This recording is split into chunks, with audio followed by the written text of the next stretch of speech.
Welcome, everyone. We're going to bring the Select Board meeting of August 4th to order, 6:15 p.m.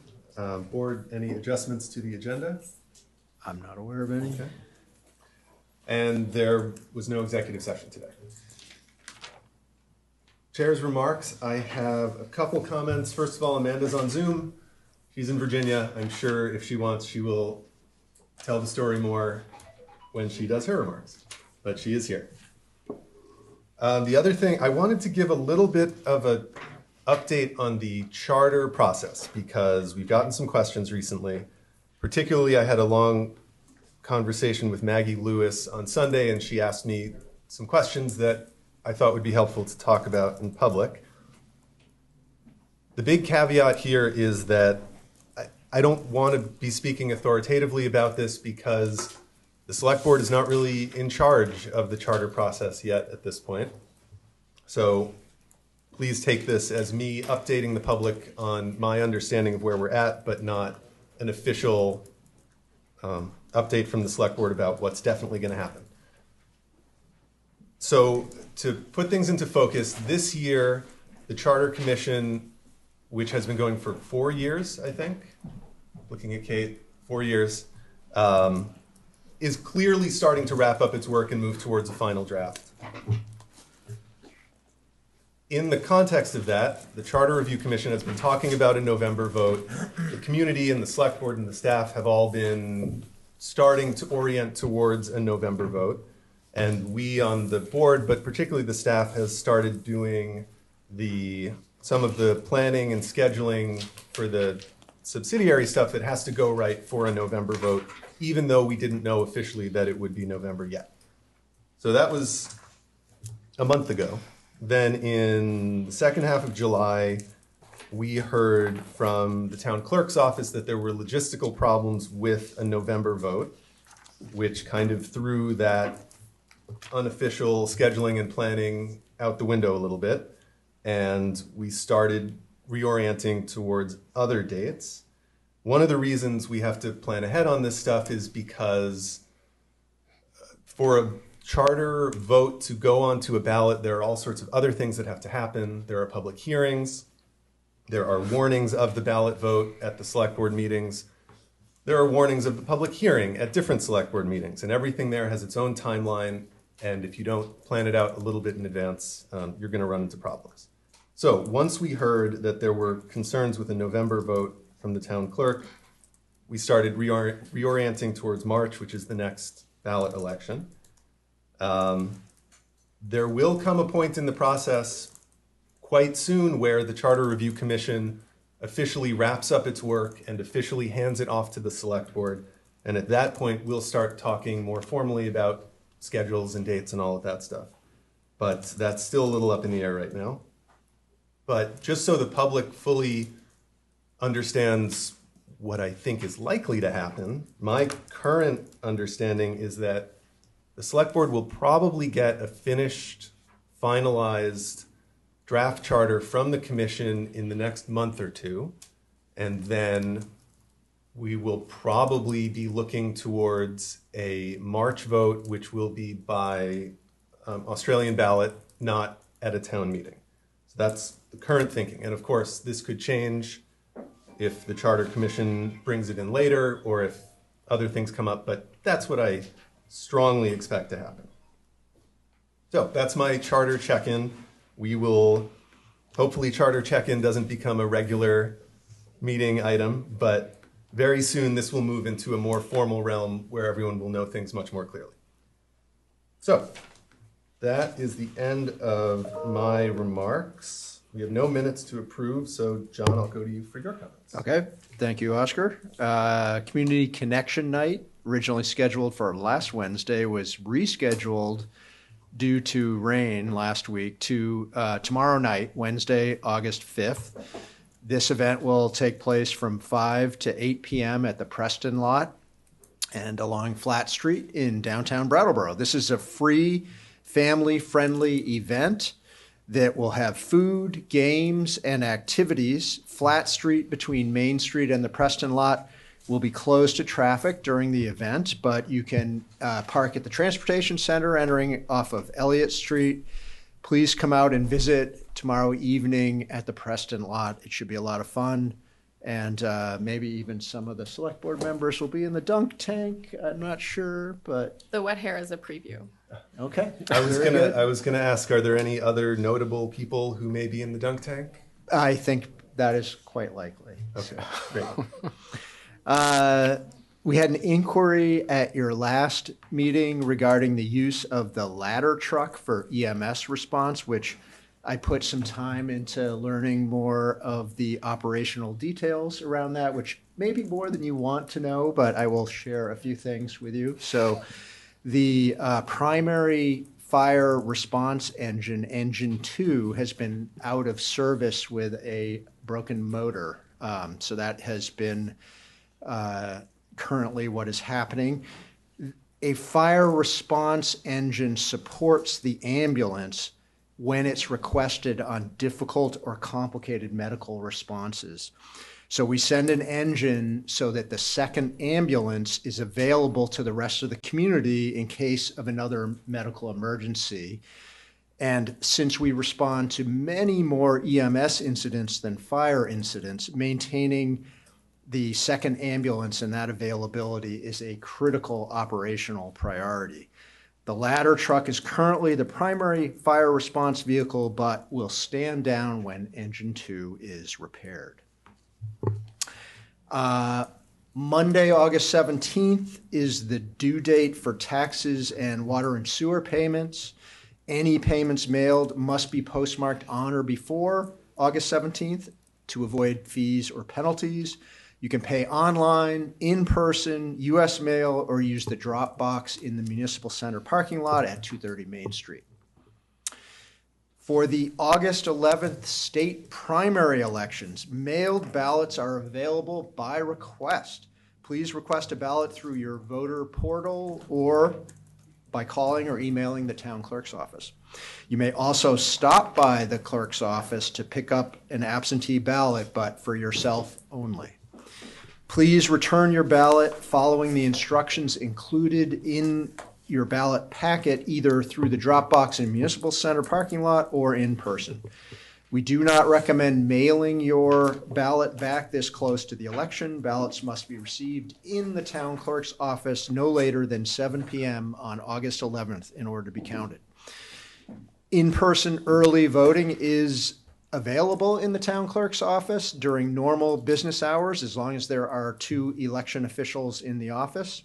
Brattleboro voters wishing to cast their ballot on election day can come to the American Legion between 7 a.m. and 7 p.m. on August 11th. And that's all I have. Great, thanks, John. You're welcome. Comments from the board? Let's start with Amanda, so everyone can know what's going on.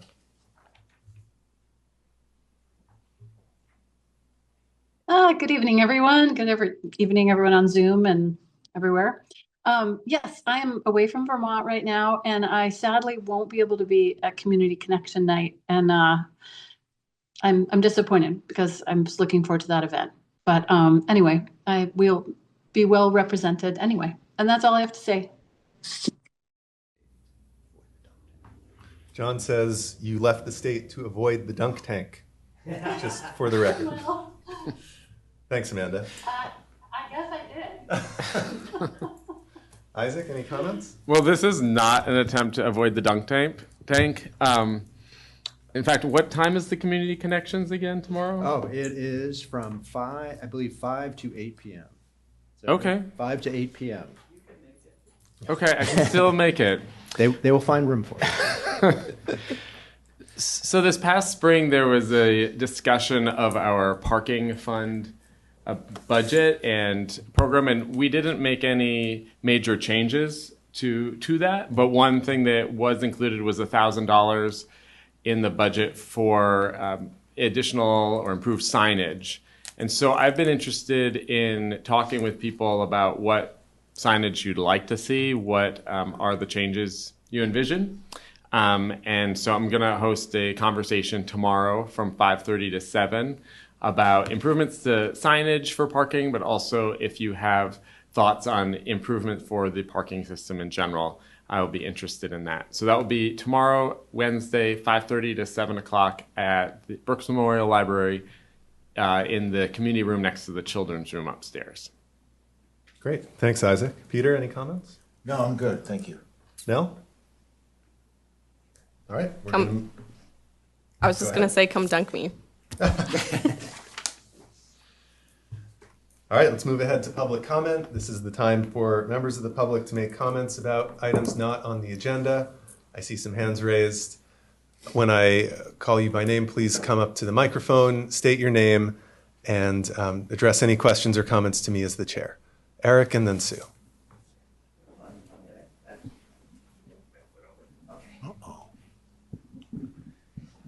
Thank you. Can you give me a 2.3 minute warning? Well, 2 minutes, 30 seconds. Eric Karen, Brattleboro. I also have a question for John, but should I do that separately later? From his Sure. comment? Or ask him quickly now? Let's do it first. Okay. I heard you talk about Engine 2. I was wondering if that's the same truck that I talked to the fire chief about a while ago that was, I believe, used to deliver Christmas presents to all the different children of the fire department with staff that were off duty over the December roads for quite an extensive number of miles, I'm told. And I wonder if that might have been part of why the truck is down. And it might be something to think about for the future use of our fire trucks that are in service. John, do we have any information on that? I have no knowledge of that. I can send you the email that explained which truck was used, but I believe he called it Truck 2, but maybe it's Engine 2. I don't know. Yeah, if you could send that to me, that would be great, Eric. I think I already did send it to you and Amanda in the past, but I can send it again. Okay, thank you. Okay, so my comment for myself is that I wanted to point out a pattern of concern. A pattern is something that happens more than once. An established pattern is 3. The pattern I'm talking about is financial decision-making by this board. So I'm discussing, with you, Oscar. One of the early patterns that startled me, or at least actions that I was hoping would not become a pattern, was when this board discussed a $500 fee or budgeted amount for childcare for our RTM. And it was asked, should we continue that for open town meeting? And this board decided to bill the taxpayers $1,500 to cover childcare. But then before that happened, many people in the audience, like myself in public comment, commented that it really was an amount of money that you gather from the taxpayers, but it wouldn't solve the problem. They gave lots of great examples. And I sat in my chair saying, but this never should have happened. The thought of raising taxes to cover this frightens me that this is how the decisions go. Something came up, it touched someone's heart. They said we have to provide it, but it didn't make financial sense. You can't, okay. Oh, I saw I've left? Oh dear. The second one was adding hotel rooms. When we were told we had a certain number, the select board decided to add more, resulting in financial hardship on EMS and fire and so many other services around town, and not solve the problem at all, but adding expenses to our tax burden. That was the pattern. The next one was, of course, the hospital, where we're going to have a special meeting, which is expensive, to talk about $1 million raise to the taxes to solve a problem that was not investigated hardly at all and would not solve the problem, but lay again tax burden on us, on all of us. I would like to ask the select board to really please think about this pattern and ask the community to think about this pattern, and let's change it so that we can focus on the core issues of our municipality that are still not solved. Thank you for your attention. I appreciate it, really. Thanks, Eric. And I'm probably just having trouble remembering the spring. I thought, and it's a minor point, I thought we removed the childcare completely. That was my understanding But- as well. Yeah, after this public discussion. Yes. You listened to the public and you did. Thanks, Eric. Pattern I'd love to see continued. Are you accepting responses? Sure, a brief response. Yeah. First of all, I really appreciate this being raised, and I think it's really important that we get feedback from the public.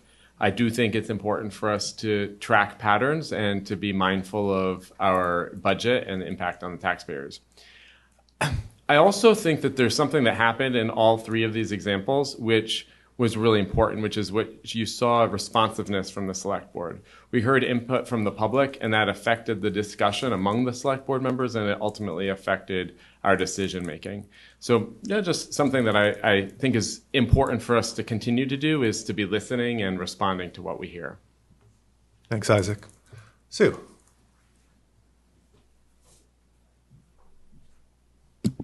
Actually, I'm just looking for, Susan Belleville, Brattleboro, sorry. I'm just looking for a point of clarity. John mentioned that ballots have to be in the town clerk's office by 7 p.m. on the 11th. Does that include the ballot box in the municipal parking lot? Does that qualify? John, do you? I believe it does. Do we have Hillary Francis on the line, however? Let's get the Let's indeed. right answer here. Hi, Hillary. Can you all hear me? Did you hear the question? I did. Just so that y'all know, it's very, very hard to hear from Zoom, at least on my end. I've already told Seth and he's informed BCTV, but I'm having a very hard time hearing you all and the public unless they're talking through Zoom. But I did hear the question. So you can drop your ballots in the drop box in the parking lot up until 5 p.m. on election day. After that, or throughout all of election day, you can bring them directly to the polls, and there's a drop box there. Great. Thank you, Hillary. You're welcome. Other comments from the public? Kate?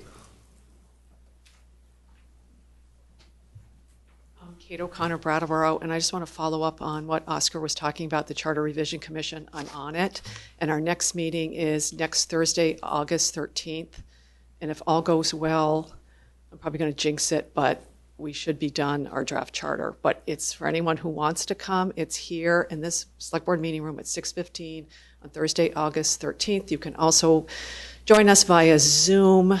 The Zoom link is on the charter page on the town website. Plus, you can watch all of our 50 prior meetings on the BCTV website. Thanks, Kate. Okay, we're going to close public comment. It's probably worth, based on what Hillary said, if everyone who talks can get right up on the mic and speak as directly into it as we can so people can hear. Okay, we're going to move on to the consent agenda. John, would you care to take us through it? Happy to, Oscar. 7 items on the consent agenda tonight. If you approve this agenda, you'll be approving a new tobacco license and tobacco substitute endorsement permit for Smokers Paradise Tobacco and Convenience, LLC, to be located at 227 Main Street. You'll be approving an annual entertainment license for Top of the Hill Grill, located at 632 Putney Road. You'll be approving a first-class liquor license and outside consumption permit renewal for North Chair Brewing, LLC, located at 39 Frost Street. You'll be approving a new second-class liquor license for Love Heart Larry's, LLC, which is located at 485 West River Road, the West River Cafe. You'll be appointing DPW Director Dan Tyler to the Wyndham Regional Commission's Transportation Advisory Committee. You'll be approving the purchase of a 2026 Freightliner utility crane truck to replace the 2004 crane truck for $263,197 as planned for in the 2027 utilities capital budget. And finally, you'll be awarding a contract to Bill Harlow and Sons Excavating, LLC of Putney for a total cost not to exceed $49,000. Is that right? Hold on.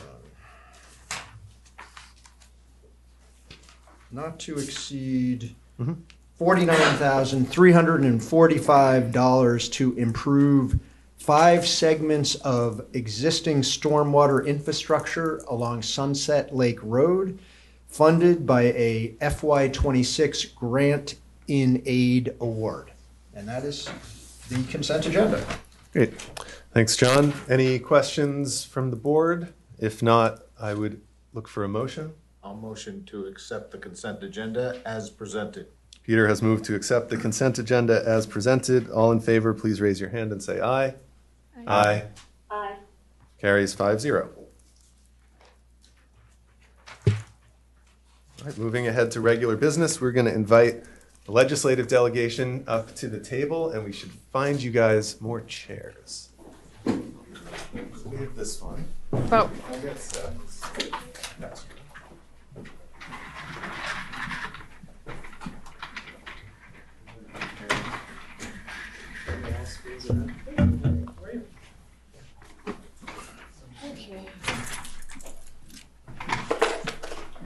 Someone gets stuck with this one. Here. I'll take this. You want that chair? Okay.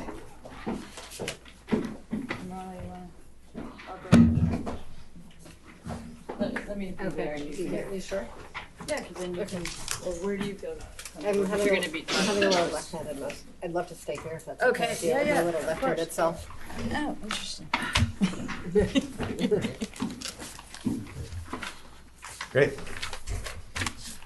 Well, welcome everyone. Thanks for joining us. Sorry we have to squeeze you around such a tiny table. Let me find my stuff. So, to set the stage a little bit, we're welcoming the legislative delegation to our meeting for a conversation about the legislative priorities that the Select Board talked about and approved at an earlier meeting this year. There are copies on the table. The copies in the packet accidentally left out a section at the end about the town meeting resolutions. So that's in the paper copies, but otherwise they should be the same. So first, I'd like to welcome you all, and if you'd be willing to go around and introduce yourselves with whatever fancy titles are most appropriate. Hi, I'm Emily Kornheiser. And if you can really wrangle the mic around, it sounds like we're having volume. Hi, I'm Emily Kornheiser. I represent Wyndham 7, which is West Brattleboro, one of 3 House seats in Brattleboro. I currently serve as the chair of the House Ways and Means Committee and the chair of the Joint Fiscal Committee. And I'm glad to be here with all of you today. Hello, Wendy Harrison. I'm one of your 2 state senators. I live in Brattleboro, and I chair the Institutions Committee, and I am also on the Transportation Committee. Hi, everybody. I'm Nader Hashim, the other senator for Windham County, and I serve as the chair of Judiciary, and I'm a member of the Education Committee. And I live in Dummerston. I'm Molly Burke. I have been representing District 8 in Brattleboro for 18 years, and I'm retiring as of next January when the new legislature is sworn in, but I'm here happy to talk about these issues. And last but not least, I'm Ian Goodnow. I represent Brattleboro Wyndham District 9, which is one of the other 3 House seats in Brattleboro. And Mr. Chair, I would raise your charter check-in to call this a legislative liaison. Great. Yeah, great. And thank you very much for having us. Happy to talk about the session. And it's probably worth mentioning that, Ian, this whole thing was your idea originally? This whole big mistake that we're about to do? No. I'm very happy to get to be on the other side of it. So We're grateful to Ian for that. Yes, of course. We're all grateful to Ian. Okay, so let me talk a little bit about structure. So first of all, what this document is I think it's best thought of as a list of goals, which are the top line headings, and then a list of strategies that we came up with that might achieve those goals. In the agenda, so there are 5 headings on this list. We've added 2 things to the agenda since this happened. One is talking about the hospital and the birthing center and what's going on at the state level there. And the other at the end is just to quickly check in about the charter from the state perspective. And we may have some questions for you guys, but you may also have questions for us. So we budgeted on the agenda an hour. I think we'll probably run a little over, but we have 6.5 pretty big topics on here. What I'd like to do is go topic by topic, turn it over to you guys for anything, any comments about things that happened in the last session on that topic, things you expect in the next session. I don't think we can go bullet point by bullet point, but if there are things on the strategies list that you particularly like to call out, or comment on, and particularly, I'm sure there are things, strategies not on our lists that you guys can suggest to us, which I think would also be really great. And then on each topic, I'll bring it back to the board. We can have some comments and questions from the board, and then we'll do public comment at the end after we've gone through everything. So, starting with the first priority, well, we'll go in agenda order and start with the hospital. I don't think that anyone really needs too much of a summary on what's going on with that, but for people watching, the birthing center at BMH is in danger of closing. There's been a great deal of community rallying behind the birthing center, all sorts of different efforts being made, including a lot by our delegation. So I think the big topic is if there's any state level context or info you guys can give us about that, and the public would be really great. So the whole county delegation has been working together on this. We have regular meetings to strategize and to coordinate. Ian is the public face of our efforts, given that he is soon to have a baby at the birthing center. We're very excited for him and his family. And I've been coordinating the response and coordination with other folks in the administration.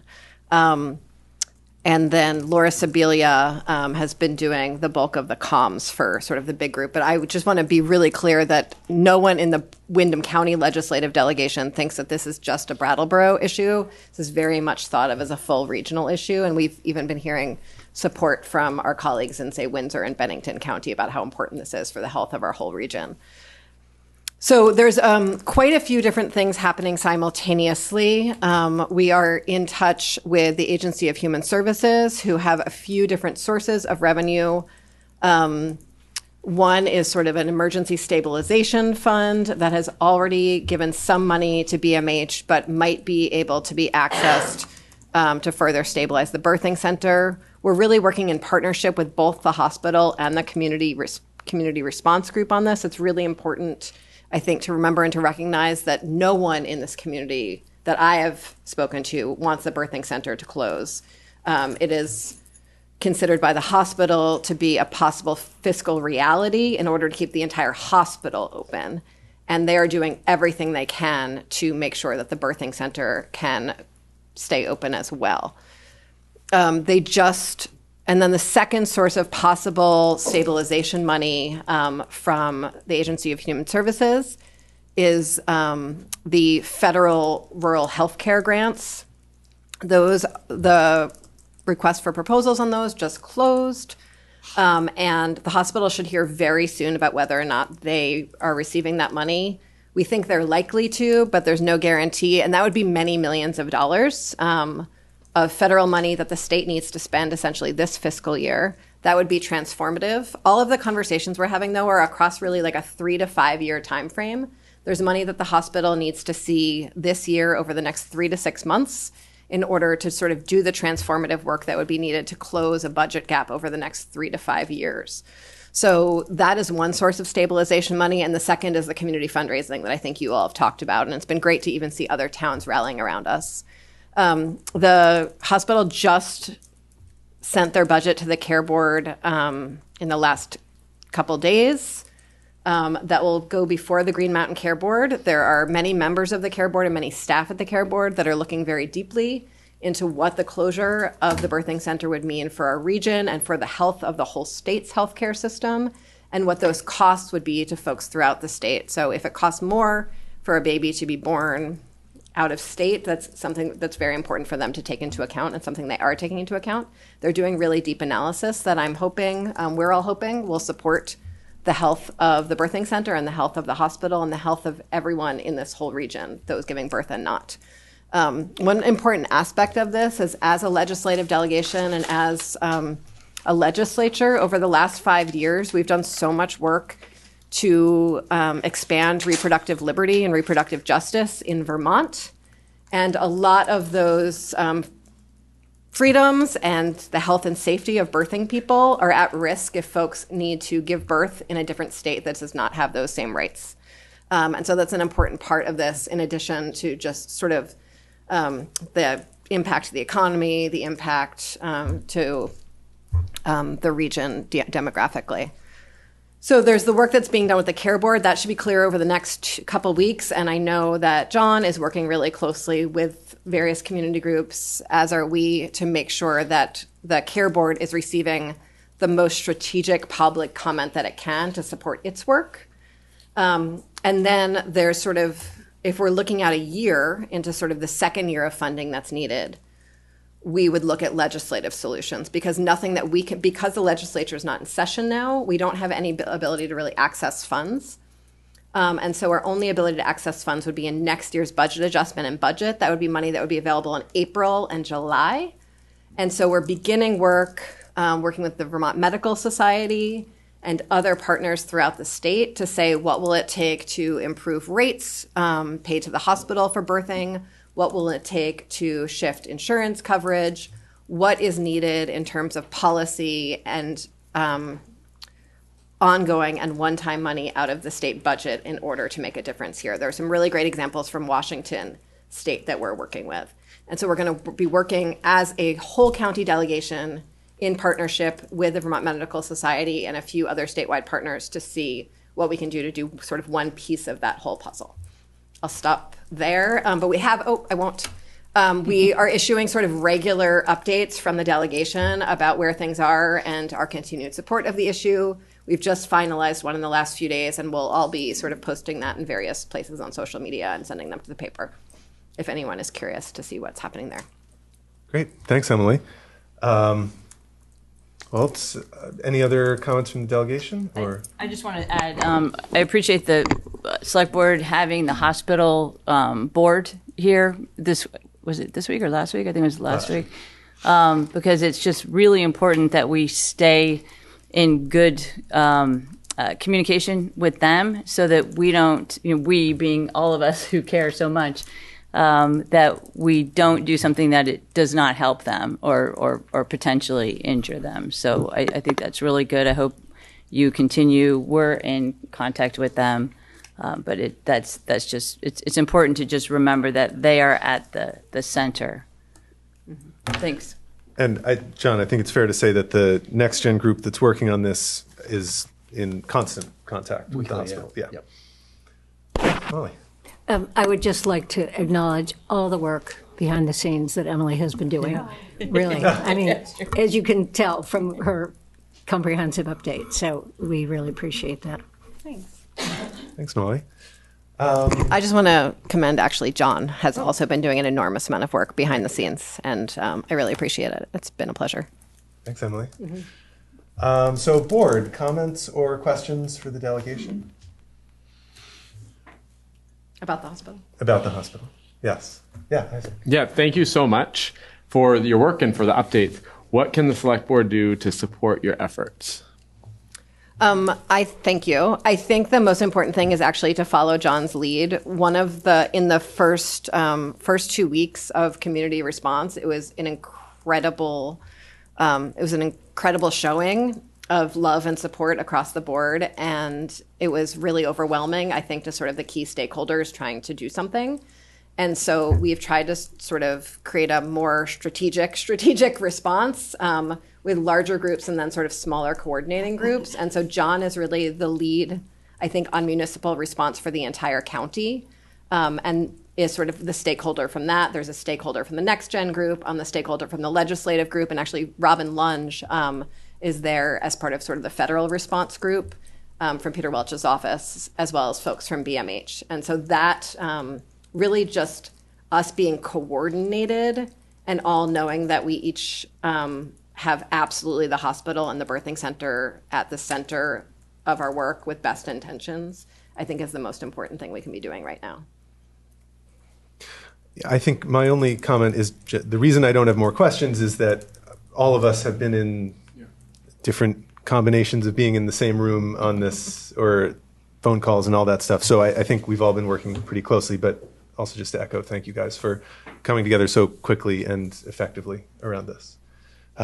Questions or comments down the line? Not seeing any, which is great. Okay, well, thank you. This is exciting. That was almost exactly 10 minutes, which would keep us more or less on track, which, having seen it in action now, I think breaks down to 5, 6, 7 minutes of comments from the delegation, about the same from the board, which may get tough as we get into some of these longer lists. But okay, so let's move on to our actual list of priorities. The first one is lower property taxes. I think sort of speaks for itself, but you can see the strategies going in a bunch of different directions. I'm curious your thoughts and also anything you can report out from the state level. I'm going to take the lead on this one as well, but then I'll take a little break for some other priorities on the list. So the top line here of lower property taxes, the way I read this is that you are looking to have more municipal revenue so that at this sort of comparable spending levels, you would be able to lower municipal property taxes. I think that's generally right. The only big thing that comes to mind outside of that is if you guys could work something out on healthcare, on health insurance, that'd be great. Thank you. Well, thank you for just dropping that one in and not on the list. I appreciate it. We are actually working very hard to lower insurance costs and lower healthcare costs across the board. Access doesn't matter at all if people can't afford that access, and that is something that is very important to all of us. And we actually did some great work this year, though some of it was vetoed. That might be a topic for another day. So across this whole list of sort of priorities or ideas that you've laid out, some of them are small things to like bring equity to your authority to levy fees. And we are sort of happy to work on that. And that should be a little bit of an easier lift. And then there's sort of this balancing around receiving more money from the pilot fund via pilot payments versus receiving more money from the pilot fund because there's sort of extra money considered in the pilot fund. We can only do one or the other of those things because either there's surplus in the pilot fund we distribute or we distribute the money from the pilot fund as pilot payments. Both of those are fine things for us to pursue. And happy to work on that in this upcoming session. One thing that we laid the groundwork for at the very end of the legislative session to pick back up this biennium is the idea of allowing some towns to do an additional local option tax amount, and that money would create additional surplus in the pilot fund that would go towards town roads and go towards town budgets. And so that's something that we might see even more action on in the coming year and would do a lot towards your goal of having increased municipal revenue. We continue to try to find a path forward on, sometimes it's described as hub towns, sometimes it's described as, well, there's lots of ways of describing it, but making sure that the larger towns that are not sort of Burlington and are not small rural towns that serve as the center of commerce and services for an area receive the resources that they need to deliver all those services to their region.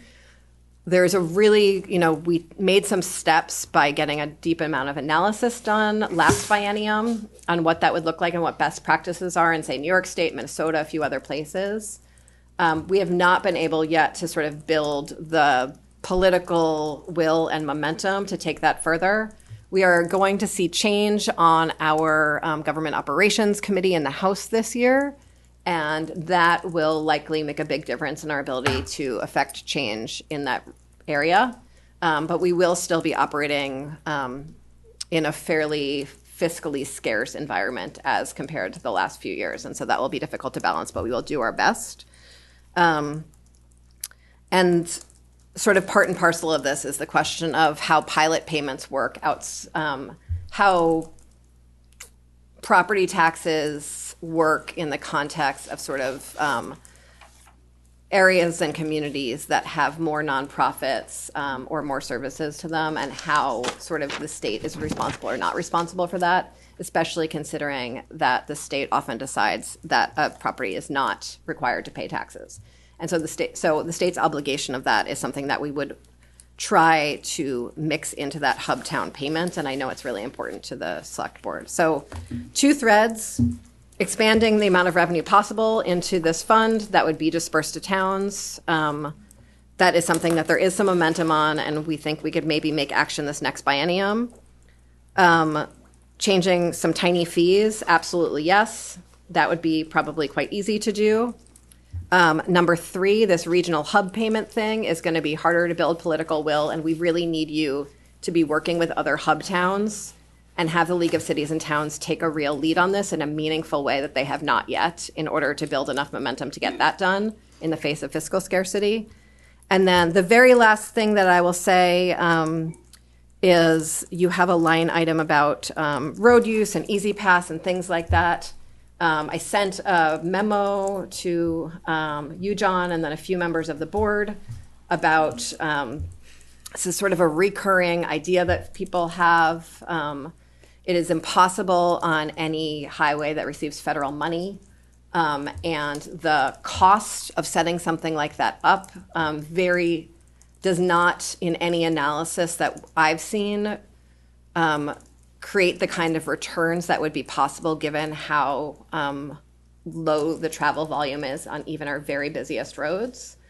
So happy to share that memo more fully if folks would appreciate that. And then if anyone wants to go really deep on tolls and the infrastructure needed for tolls, there's a really great podcast about the Big Dig in Boston that might be the best podcast about municipal and state life I've ever listened to, and I highly recommend it. And I will stop on the lower property taxes, but we're also, sorry, last thing. I always say there's a last thing, and then I have another one. The legislature did a tremendous amount of work and had a tremendous amount of success in rewriting our education property tax laws over the last 2 years. And in doing that, we anticipate seeing a significant reduction in the education side of the property tax ledger in 2029, fiscal year 2029. And so I know that is not like this property tax year. I know that is not next property tax year. And it might even get pushed out to fiscal year 2030.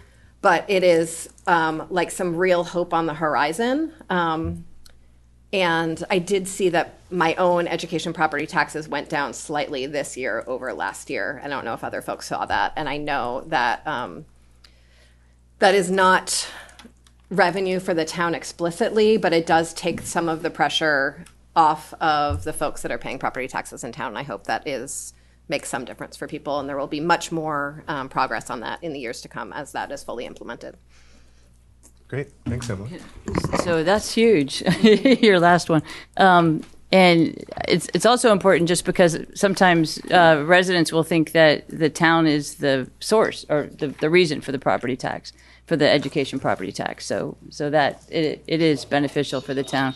I just want to talk about a couple of the transportation revenue items because we found in the transportation this past year that what the state pays the towns is only 6% of what the towns need for local roads. And this is the first time that I really saw the Transportation Committee looking at these things for over many years, actually. So we're headed in the right direction. And just because we weren't able to get some things through last year, we can get them through in the future. A lot of times it takes 3 or 4 times to get something done. So the local option taxes, I think we're making good headway on that. The pilots we talked about, Emily talked about, we're certainly going to work on that more. Before I get to stormwater utilities, I just want to mention regarding the hub towns, we're starting again the county and regional governance committee. It stopped a couple of years ago and it's going to start actually next week.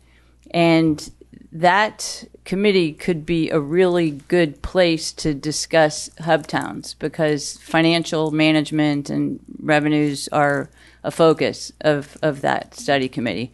And so it'll go through at least a year and possibly longer. So I'll let you know when the meetings are. I'm on that committee, and I'll let you know. Could you talk a little bit more about what that is or what that does? Yeah, I just want to add one detail for it before Wendy goes. So, this sort of section of your agenda is about lowering costs, increasing revenue, basically, to the municipality.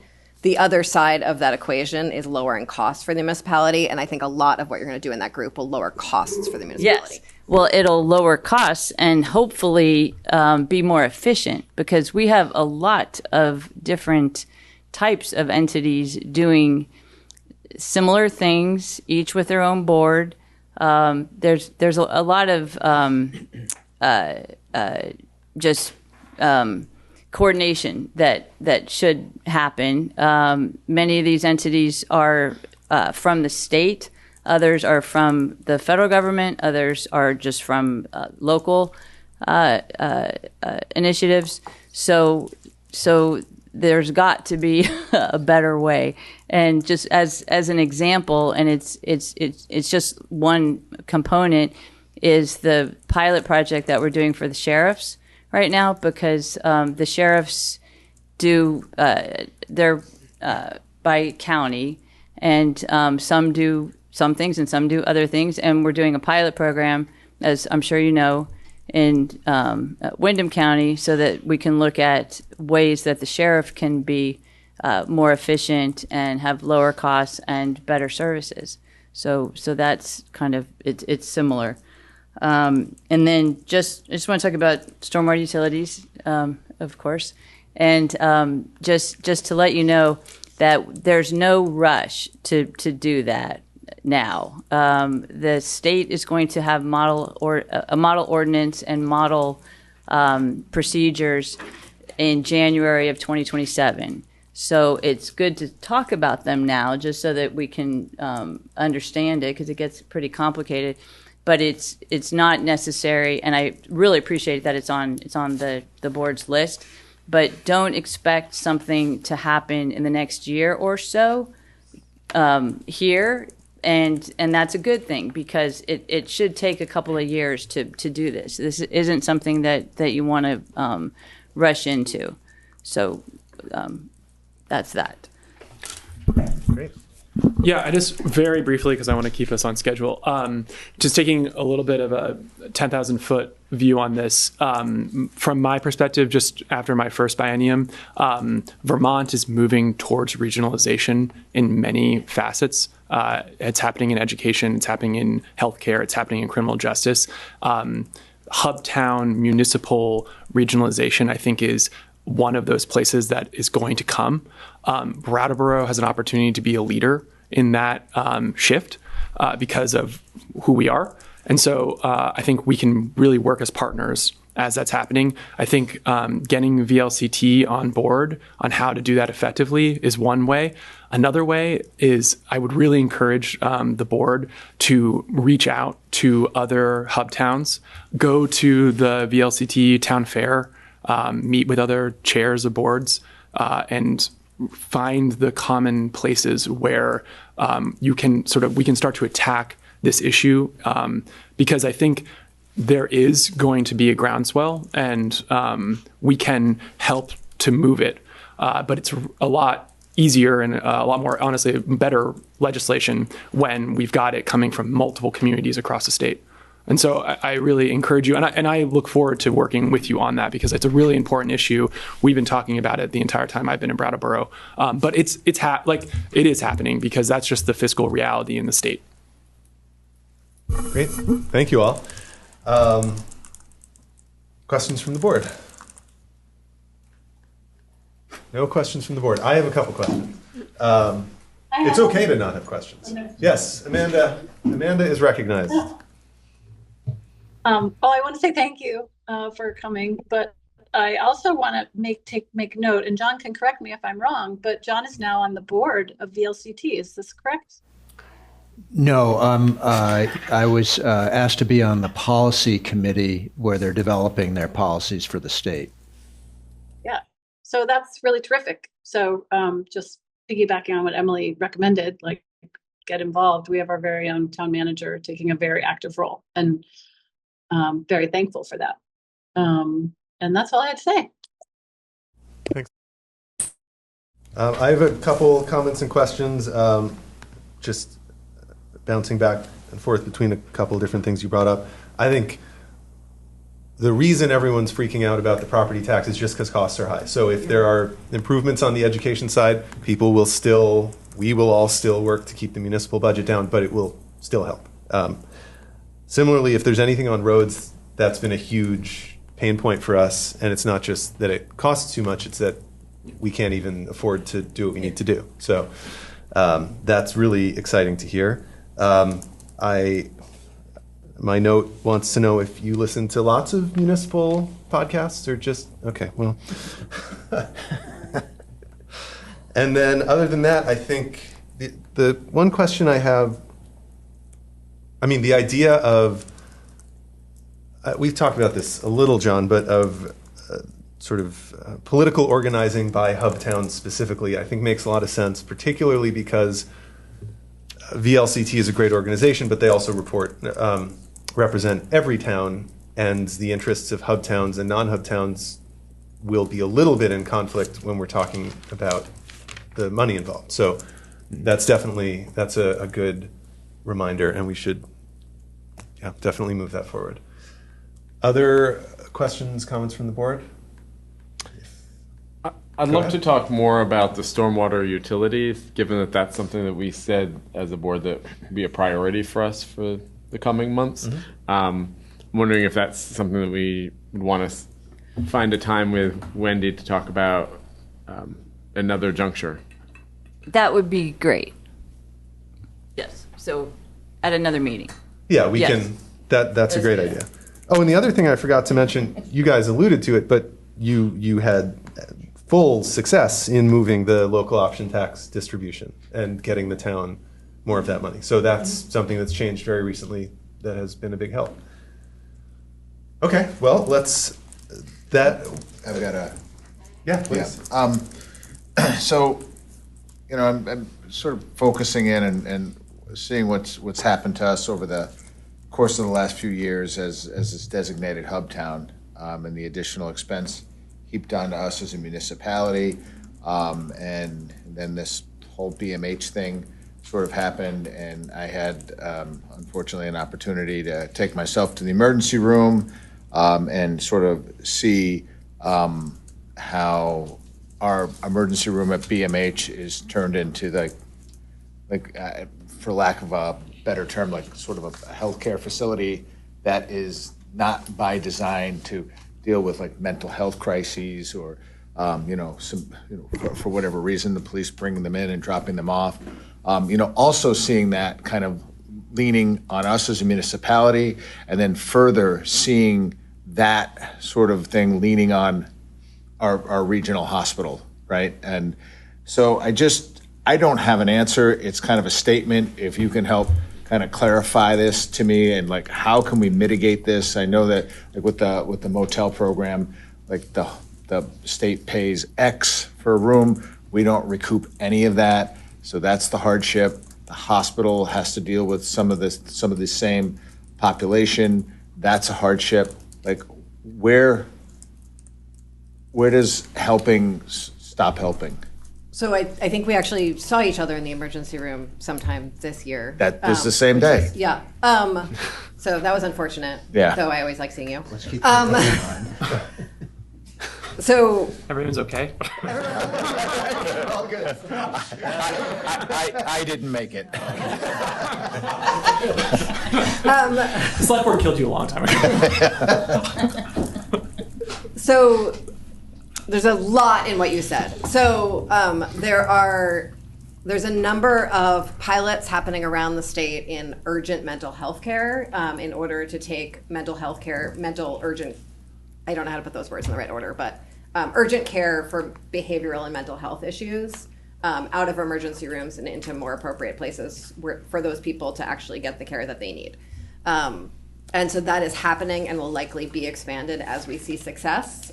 It was prioritized for places that don't even have emergency rooms because as hard as things seem sometimes here, they are genuinely harder in other places. There are places where someone calls 911 and no one comes in this lovely state.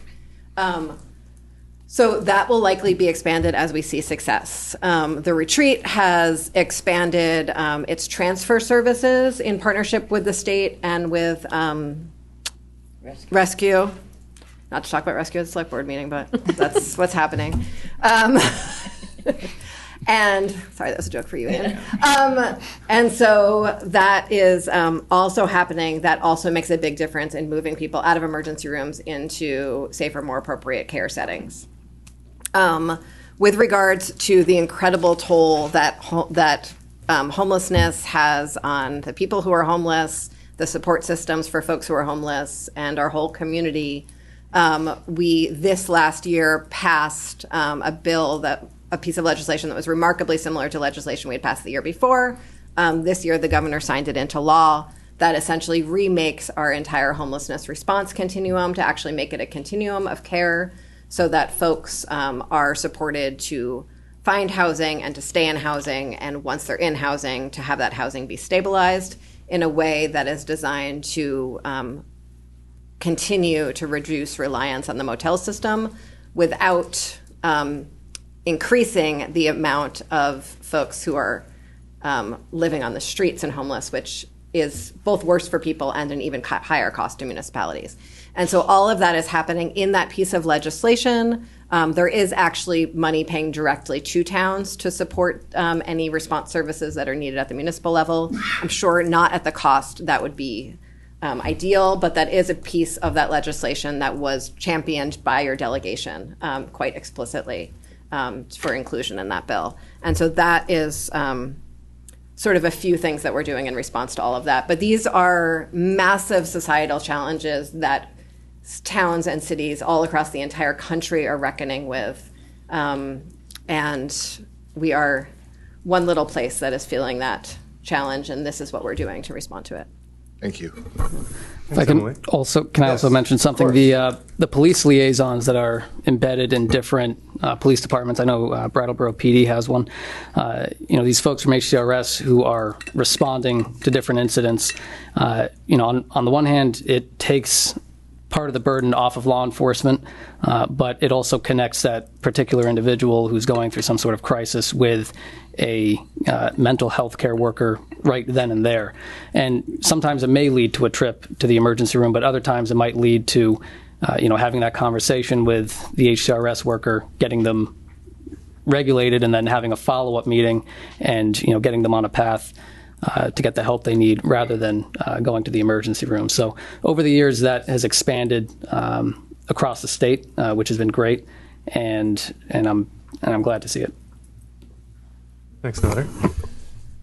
Oscar? Yes. Amanda? Yes, Amanda. Thanks, Seth. Thank you, Seth.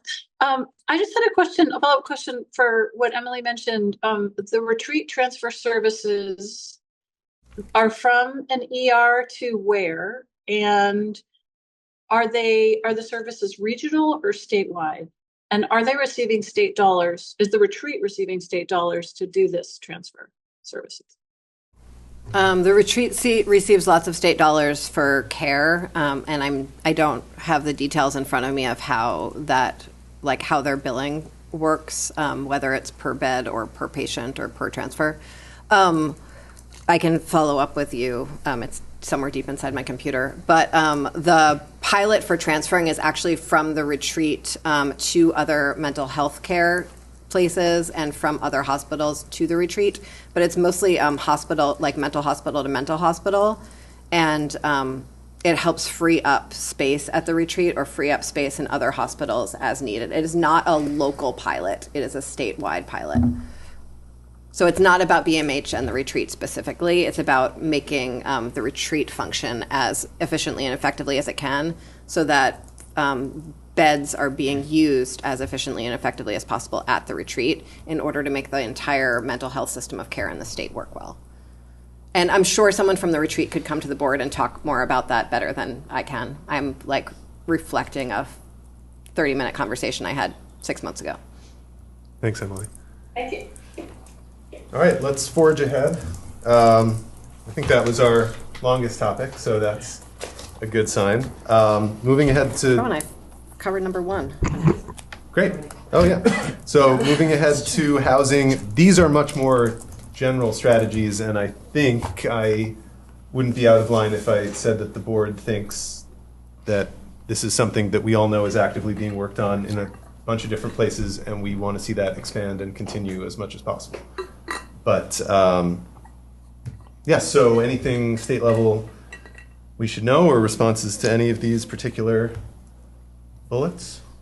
I'll start, and this will be a very much of an overview. Yeah. The Home Act, which we did before we did Act 181, was the legislation that was most impactful to housing of towns or by towns, because it changed the zoning and other aspects of towns, and what towns could do and what they couldn't do and what they must do. So, for example, I hope everybody knows this, but anywhere that a single-family home is allowed, a duplex is allowed throughout the state, and even if the town hasn't done that yet. So I'm sure that we've. I'm just looking at Brian. Sorry. I'm sure that the town has used that. And Brattleboro, as you know, has had is really a success story in housing. The first year that we started, after we had made the changes, Brattleboro had more permits than any year since 1987. And I'm believing that we have had now we don't have just permits; we have housing built. I don't know those stats, but your staff can get them to you. So Brattleboro has just been a really good place for that. I could talk about the changes to 181 if you like. It's not hugely impactful to Brattleboro, so I won't unless you want me to. But one thing that I do, you have further limit appeals of housing projects within Tier 1. And we did do that to the extent that we were able to, because there are constitutional issues of going farther. And so the most egregious aspect was appeals that are for the character of the community, because that's kind of that's a word in podcasts, I'm sure. That is, it singles that we don't want certain people here. It suggests that we don't want certain people here, and so we removed that as a justification for an appeal, because we could cite problems with that. But other than that, I'm not aware of any other appeal that we can take away, but we're happy to look at it. And I think there's a feeling that housing is loosening up a little bit in town. Like we're starting to see the first signs of that. So that's encouraging. And then no, go ahead. Well, just to that point, and I should have said that at CEVEDS, we look at trends obviously, and the housing market is balancing, yes, so that we're at like the 40 position, where 50 is exactly balanced between the seller and the buyer, and so we're within 10 points of that, so which is really good. And I'm assuming that the 40, we are on the side of balance towards the sellers still? Yes. Okay. Yes. And then in terms of continuing to make funds available for housing, a lot of the recent money available for housing was federal money, and the federal situation is something everyone knows about. I don't need to tell you about. But in the midst, as sort of that was ending, we created new space. We've had a statutory provision for funds going to the Vermont Housing and Conservation Board towards new housing for decades, and we increased that statutory percentage through a change in the property transfer tax 3 years ago that will create significantly more money going towards housing projects all over the state. And certainly we have seen returns on that here. And I believe there's going to be a ribbon cutting in September in Putney for significantly more housing, which makes a big difference in our housing market as well. And so that's really exciting. I also want to put in a plug. The Southeast Vermont Housing Coalition does some really amazing work. I know John is a regular attendee there. I know Sue is a regular attendee there and a big part of progress, and really, encourage select board members to attend as well. Great, thank you. Questions from the board? I have a niche question that, Wendy, you might not know. There's also a right to ADU, right? In addition to a right to duplex. But for limiting the appeal for like a character of a neighborhood, does that intersect with like heritage districts? Like, does it limit the appeal for that facade, needs the first story of the facade needs to be in line with the historic facades? No, it's a different item. This appeal would be if someone didn't want, if they're going to court over. I know what you were saying. But historic,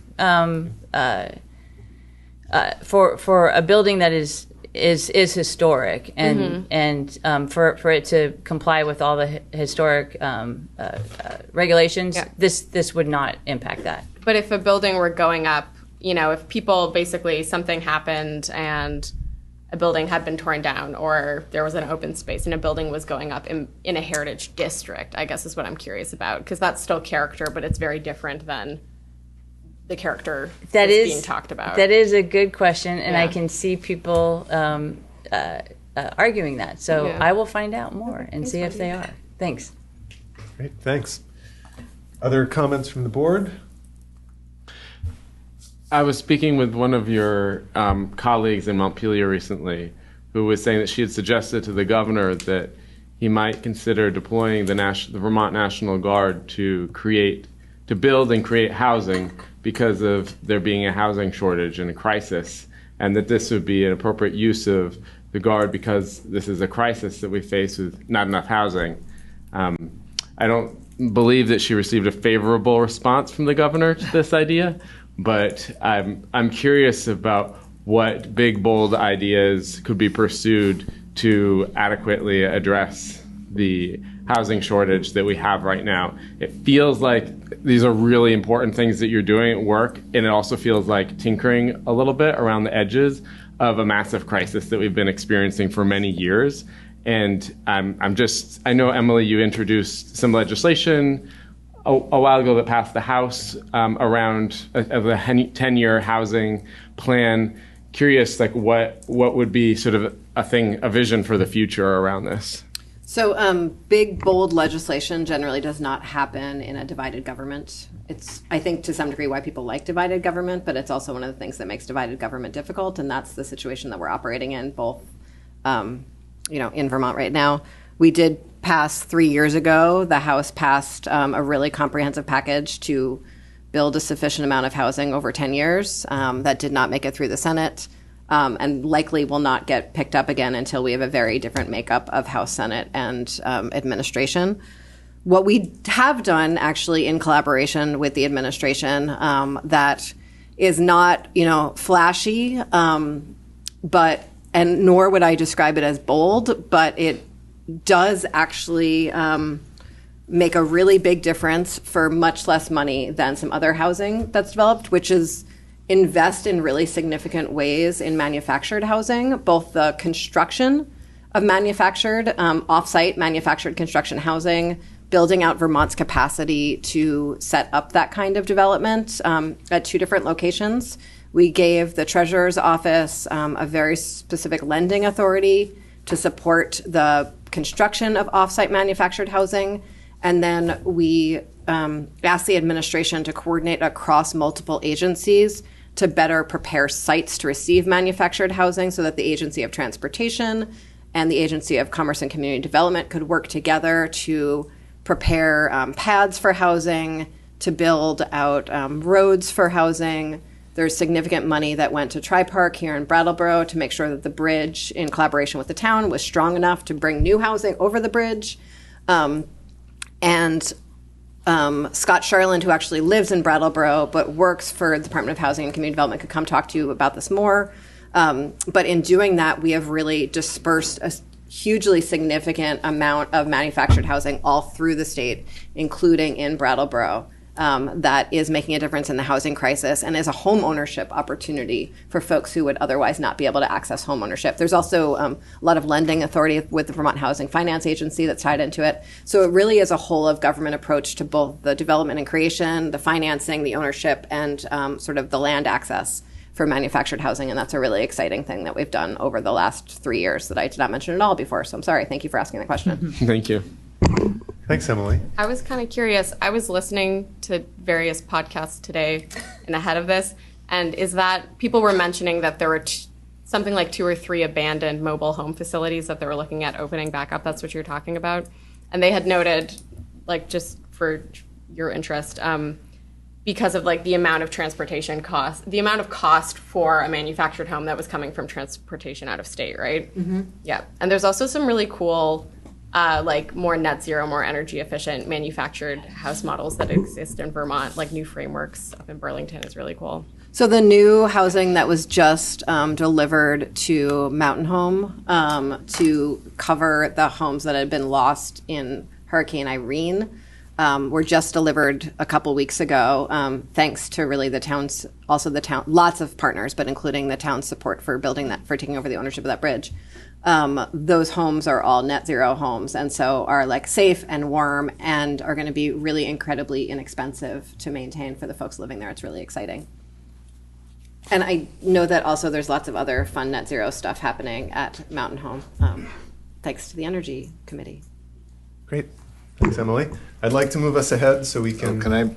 Of course. This is probably just getting a little granular, but I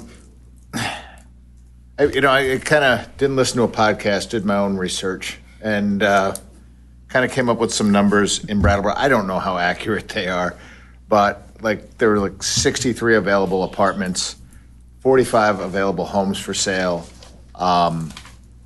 and I know that that number is nice when you add them together, but when nobody can afford to move into them. So is this more of a thing trying to maybe get housing costs back down to an affordable level? I mean, is that, I don't know how we do that. I'm wondering if we actually have this crisis of no housing, or if we just have a crisis of housing nobody can afford. I think it's all the things. So there is housing, there's folks who want to move out of a much larger home and move into a smaller home that actually just don't have access to any housing, let alone housing they can afford. So say older Vermonters whose kids have left home, right, and have, say, a 4-bedroom house. So there's no sort of appropriate housing. There is housing is too expensive, and our housing market is driven up by second homes. And vacation home buyers, right? And so the legislature is doing a lot about that with tax policy that we're not going to get into here. So we're trying to address that part of the problem. There is, over the last 30 years, the federal government has really significantly defunded sort of public and affordable housing. And so that's something that the state is recently partnering with the housing partnerships and housing authorities in a way that they never have before to make sure that they stay supported in the face of federal cuts. So that makes a big difference in sort of, really below market rent housing. And so it's all of those different factors all at once. And we're trying to get at every different piece of the root cause, but it's a lot to do all at once. And it's been 50 years in the making, and we're all just grappling with it. And I think your planning department is really at the front lines of all of that and are probably a better resource than we are on what needs to happen next. Okay. Thank you. Thanks. All right. Now I'd like to move us forward, keep that momentum going, and we'll move on to promote public safety. And Ian and Nodder, I suspect, but all are welcome. Great, thank you. So I can start off and talk about the accountability docket here in Brattleboro. So that's been going for about 3 weeks now. And for folks who may not know my job outside of the legislature, I work as a defense attorney. So I have clients both in the criminal docket and the accountability docket. It's going really well. As of today, there have been 51 cases that have been resolved, and one, I want to make the distinction as to, what is the criminal docket and what is the accountability docket. When we're talking about the criminal docket, it's much more, it moves much more slowly compared to the accountability docket. And due to a variety of factors over the last 10 years or so, there has been an increasing backlog in all of the counties in the state. And the accountability docket has been one of the strategies used to resolve many of these cases that have been contributing to that backlog. And basically, an individual defendant in the accountability docket is required to come in pretty much once a week, which compared to the criminal docket, somebody's coming in once every 3 months or so. In the accountability docket, we also have HCRS literally in the courtroom and working, I want to say across the aisle almost, but working with the defendant, but also providing updates as to what progress looks like for that particular defendant, and the frequency in which defendants have to come to court, and the consistent exposure to whatever resources they might need is really helping folks moving along and resolving their cases, but also, addressing that accountability piece as well, because that, accountability, there's, it means, in my opinion, not just taking responsibility, but also trying to figure out, how do we make sure that this doesn't happen again? And, sometimes that looks like going to rehab. Sometimes it looks like anger management. And, sometimes it's a combination of, all sorts of different factors. So, the only complaint that I've been seeing and hearing about is the resources for the attorneys themselves, because we did get the resources from AHS, and HCRS is helping out a ton, but the attorneys are basically having to be in two places at once, and while it's resolving many cases, it is also just takes a lot of time to be both in the criminal docket and the accountability docket at the same time. And if you're in court all day, almost every day, that's time away from being able to actually review the case, develop a strategy, and figure out what the best approach is. So, but again, overall, it's going really well, and I'm glad we finally have something like that down here in Brattleboro. I just want to add to it. Do we come to you guys after the session to talk about this already? No, we didn't do that. I can't possibly remember something like Yeah, that. so just very briefly, so this is a pretty new idea. It was implemented in Chittenden County last winter in December of 2025. They came back to us in the legislature, reported its effectiveness. It was rolled out ineffectively in Rutland. Then the legislature, you all wrote a letter. We worked really hard to get this into Brattleboro. It's a 90-day program, and it's, if it's rolled out effectively, it can really help to alleviate these individuals who have a significant number of dockets. And that helps everybody because, Nader was alluding to it, but, when you've got somebody who has multiple pending criminal charges and it's not being addressed quickly, they can rack up more as they violate conditions of release. And those are new additional criminal charges. And so it's good for the state. And in my opinion, it can be good for defendants, and it gets accountability and rehabilitation because the reality is that delayed justice really hurts every party and the community. So I just wanted to just frame that, and I think the other part of it, and this will address another point here, is this is a refreshing thing for criminal justice in Vermont, that we're looking at new approaches to try to address these issues. That's not just we need more judges, we need more prosecutors, and we need more defense attorneys, because that's still true, but that's not enough. Just like throwing money at the problem doesn't quite fully address because there are a lot of underlying issues. And the accountability docket, one of the things it does is bringing all those resources into the courtroom, and that's actually proven to be something that's really critical because once you leave the courtroom as a defendant, if you don't have the support systems in place to get you to those resources, then you are just falling through the system again. And so I think I think it's really encouraging. I think it probably speaks to number 2 here, which I'll definitely pass back to Nader. But like the judiciary, the state's attorneys, the defense bar are all, there's like a new energy to start looking at more creative ways to address this stuff. So I think that's hopeful. But that said, this will be all done. Nader will thankfully get to sleep a little bit more in 65 days or something. 65 days. Yeah. Who's counting? Yeah, no, thanks for that follow-up.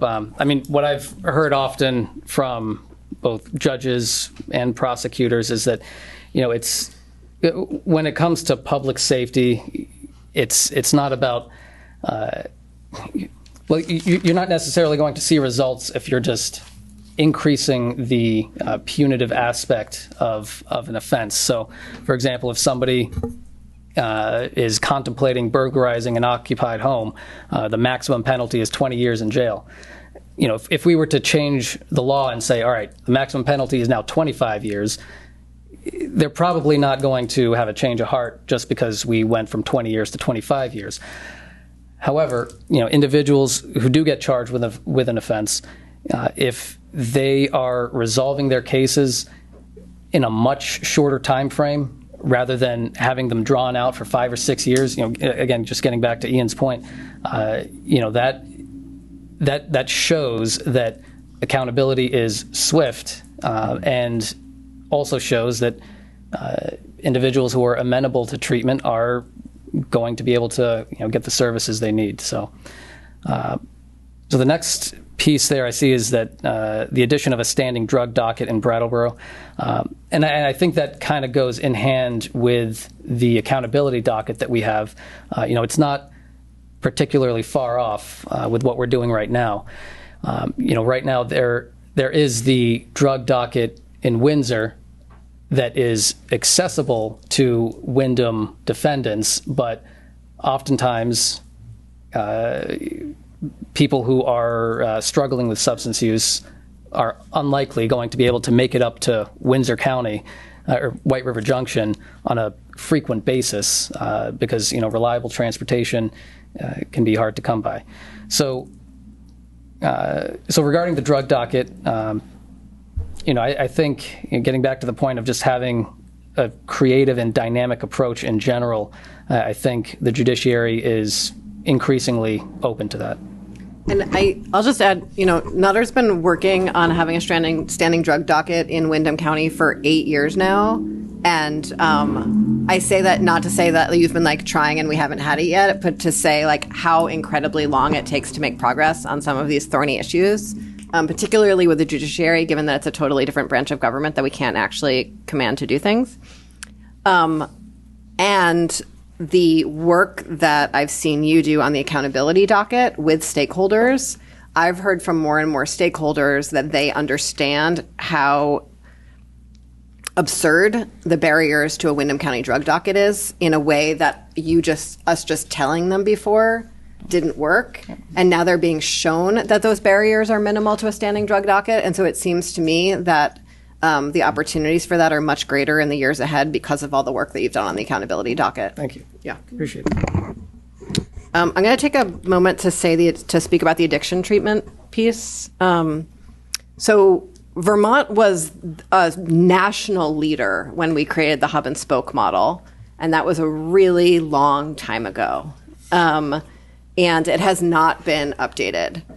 We have done a lot of work to extend addiction treatment opportunities. We have a very comprehensive system of we have very comprehensive opportunities for job training, though I do not know if I would describe it as a system. And we have a lot of opportunities for supportive housing. All of those things, 3 things integrated into a comprehensive system of care is something we do not have.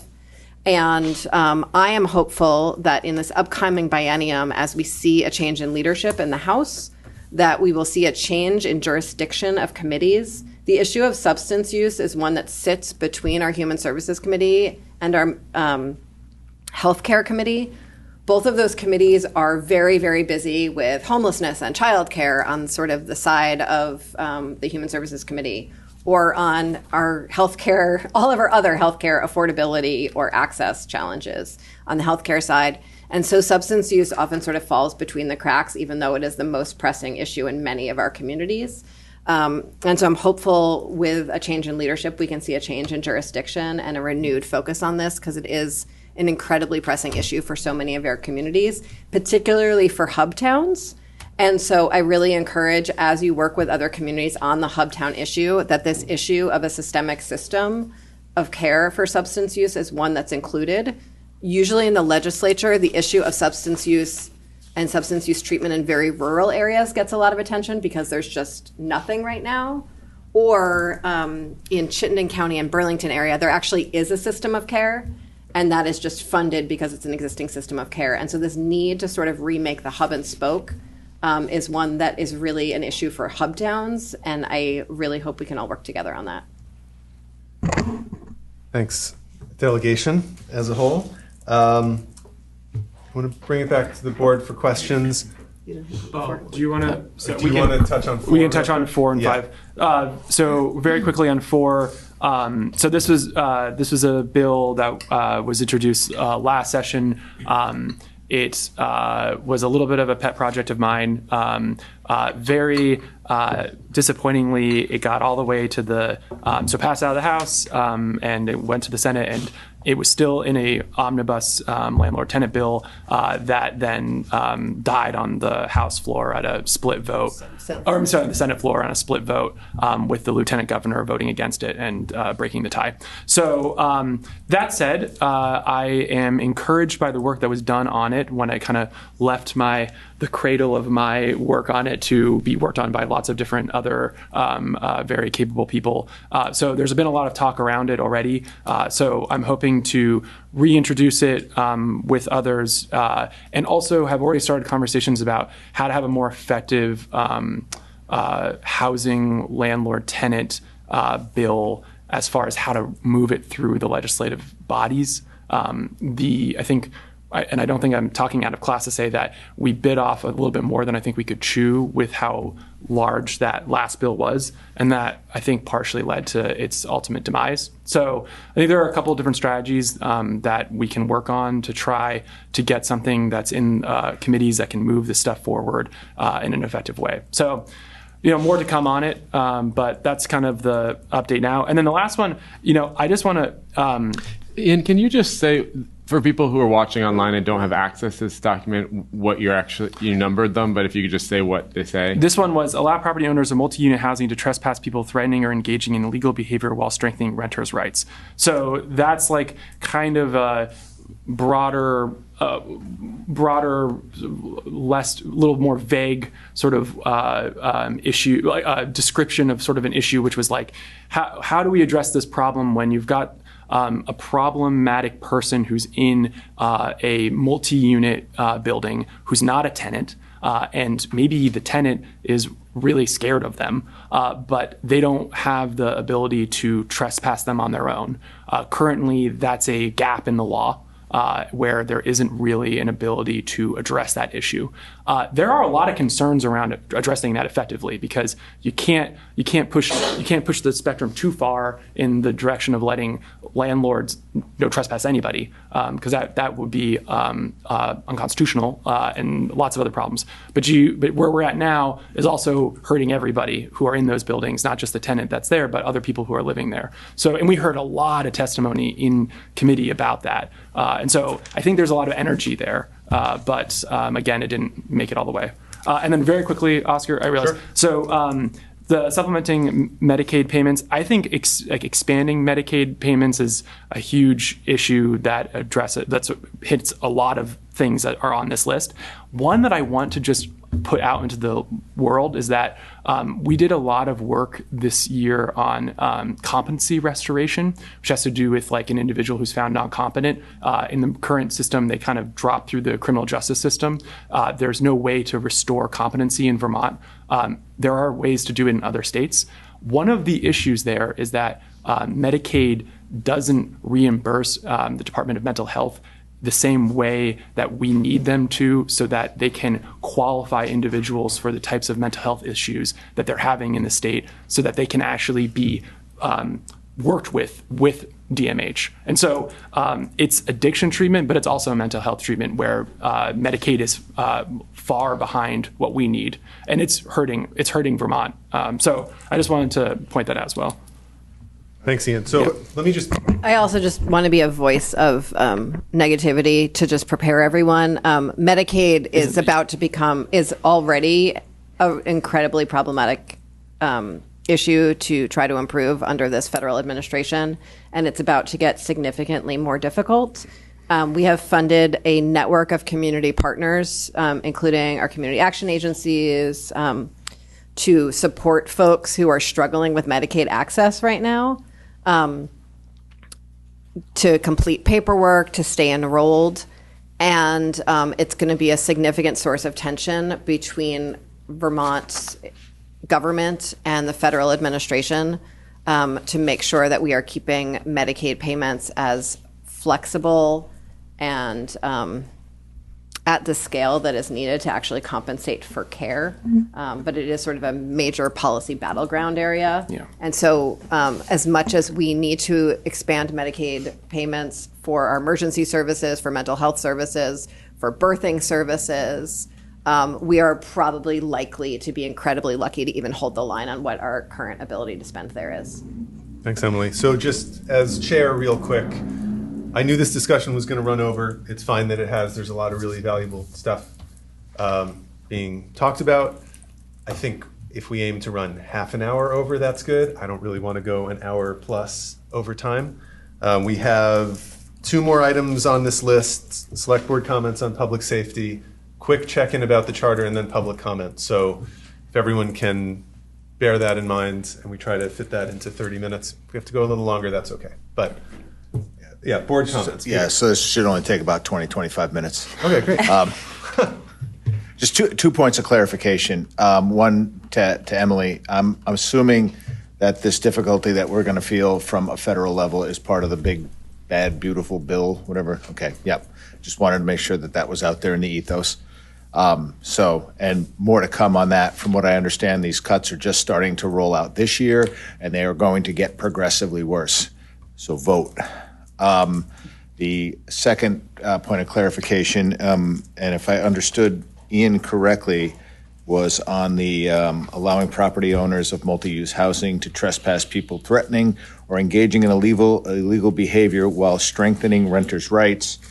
Our current lieutenant governor in office now was the tie-breaking vote on the Senate floor. Yeah.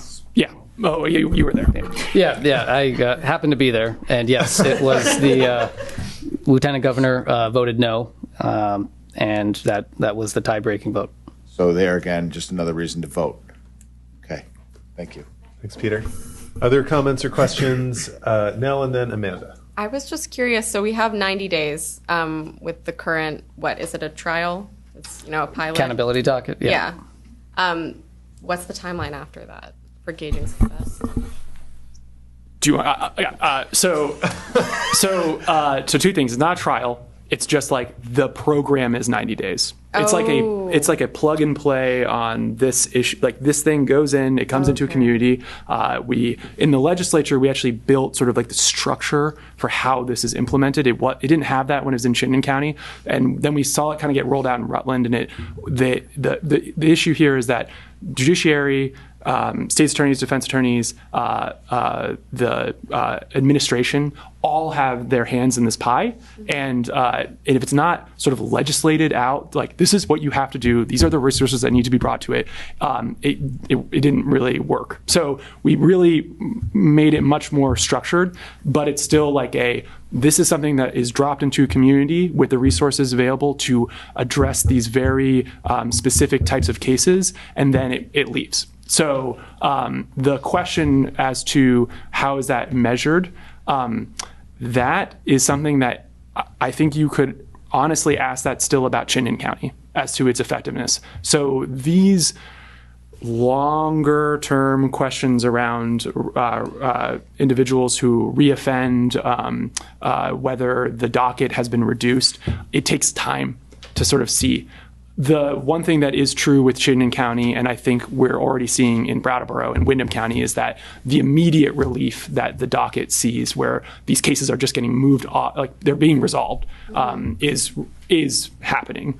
But the bigger question, and the one that I'm really curious about, is are we going to see those individuals back in the criminal justice system again, but just now they won't have a brand new set of dockets? Yeah, the backlog will just creep up again. And it won't necessarily creep up again, but it could. But there is a lead from the Agency of Human Services. Her name's Nicole, who's working on these dockets. She's actually in town every Tuesday. Yeah. And I think she would probably be happy to come here and talk to you about it in greater detail. And she is collecting a great deal of process data on how well it's working, and has a pretty comprehensive answer for what comes next. Yeah. Yeah. I also wanted to add the presiding judge also gets the opportunity to see what is working and what's not working. And from what I gathered today, at least what was sort of hinted at, is that, what the judiciary is learning from this with how it's working in Brattleboro is going to help inform decisions later on, because they have the flexibility to be more dynamic with how they're hearing cases, and if they're going to make additional requests to have HCRS in the courtroom in the future. So that's not to say that's definitely going to happen, but it's what was hinted at, I'll say. Thanks. Seth, let's go to Amanda. Hi. My question is also about the accountability docket, and I'm wondering about the resources allocated to Department of Corrections, and especially with parole officers, because as people are moving through the system, those parole officers are really important people in their lives, and the accountability piece. And I wonder how that's tying into the accountability docket. Yep. Folks who may get put on probation as a result of resolving their case. We have a really wonderful probation and parole office down here with POs who really care about their jobs and the people that they're supervising. So, but I mean, like pretty much every government agency, it is an agency that is overworked, and they could use more staff and more resources. But from what I hear and what I see myself, we have a great probation office with great officers, and there's a lot of work that they have to do, but they're doing good work. Great. Thanks, everyone. We're at the end of a topic. I'd like to give everyone a chance to stop talking for a few minutes, so I'm going to say let's take 7.5 minute recess. Come back. Yeah. You don't want to push through? We've got 2 or 3 more to go. Okay. Let's take a few minutes, come back at 8, and finish up. Thank you, everyone. Great. All right, welcome back, everyone. We're going to pick up with our legislative liaison. Is that what it is? Great. And we will start with prioritized transportation, our 4th priority. 4 strategies on here, but really interested to hear what you guys have to share. Okay. So, all this really relates to funding.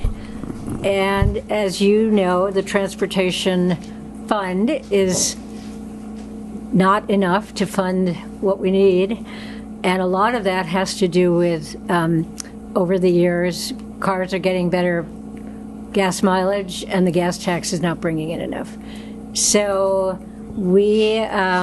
so one of the strategies for that from the agency is to do a mileage-based user-free, and they're starting it out just with electric vehicles, which is a little controversial because, with the eventual aim of covering all vehicles. But all the kinks are not worked out in the mileage-based user fee, and I think a lot of people felt like, why didn't we just do a pilot? Why are we just, going for this? And we had been paying electric vehicles, because electric vehicles were not paying their full fair share until we reached a certain level. sort of got to that level, not quite, and when they represented 15% of the fleet. And they started, electric vehicles have been paying a double registration fee, and that money has gone towards charging in multi-unit dwellings. So I think everybody felt good about that, paying for that we paying an extra fee and knowing that it was going towards sort of helping the landscape of helping other people who live in multi-unit dwellings buy an electric vehicle, or at least one. So that's one thing that's happening. There has been a total inability to raise revenue because of the administration. I think the last time we raised the gas tax was it 2013? I think, and there was a Republican chair of the House Transportation when we did that, and we were able to sell that. And certainly gas tax is also regressive, so there's that issue. We've had a number of studies over the years on public transit and on transportation funding in general that propose different taxes, like the Lorem tax or tax on,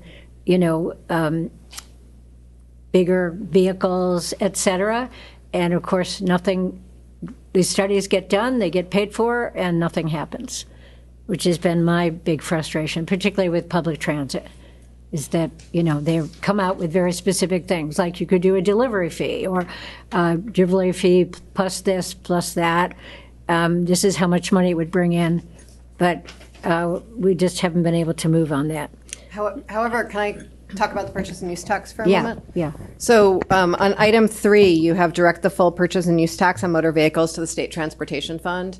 If we did that just wholesale, while it would put more money into the State Transportation Fund, it would just serve to increase property taxes in the Education Fund. Because that's where the other portion of the purchase and use tax goes. And the Education Fund fully funds schools, and any remaining revenue that's needed to fully fund schools comes from the property tax.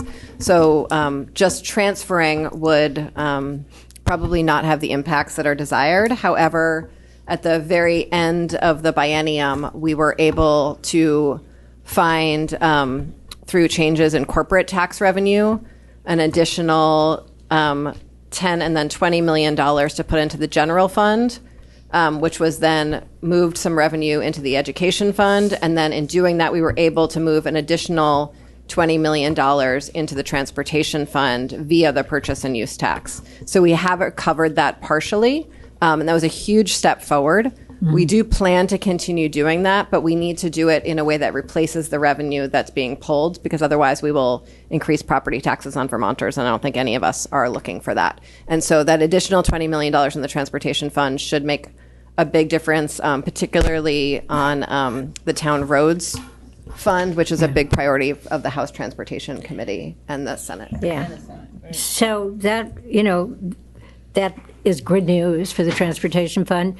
Whether eventually the MBUF, mileage-based user fee, will be able to, really bring in enough revenue remains to be seen.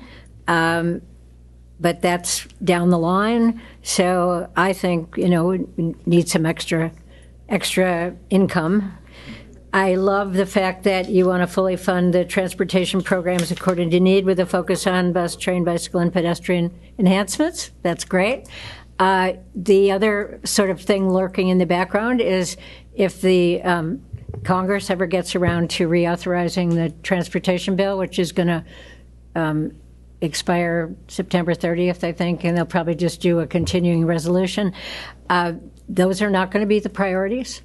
So we have these enhancement grants that have been funded, sidewalks and, other kinds of bike and pedestrian things. So that remains to be seen, what's going to happen there. And diversified state transportation fund revenue sources. That's, so that's what needs to happen. I think going for excess weight permit fees is a good idea, I think. And Wendy, and I'm not going to be able to introduce any legislation that I might want to, but Wendy can. and we can see what we might be able to do in terms of, and I think also, the conversation has really started more. I think towns are getting more vocal about the sort of paltry percentage that towns get vis-a-vis the state. And, we did put an inflator in the town highway aid, 6 or 7 years ago. We tried to increase the structures program and the Class 2 roadway, but it's not really enough. So I think that could also be a conversation about the balance, the percentage balance between town and state roads. So I think that's sort of the big picture. Thanks, I'm Molly. trying to think of anything exciting. We did have these great incentives for electric vehicles with the Infrastructure Investment and Jobs Act money. That was great. It was a really exciting time. A lot of people, especially very low-income people, were able to buy electric vehicles and cut their transportation costs quite a bit. And so if we're talking about affordability, those are things that, if we keep people dependent upon buying, gas-powered vehicles, people's transportation cost, obviously with the price of gas right now.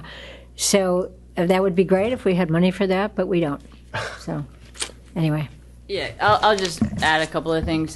So not having money for things is a choice that the administration has made. And unfortunately, we don't have a good way to value transportation, except if you are in our last few conversations, we've been talking about how it's been people don't have transportation to get to the drug docket.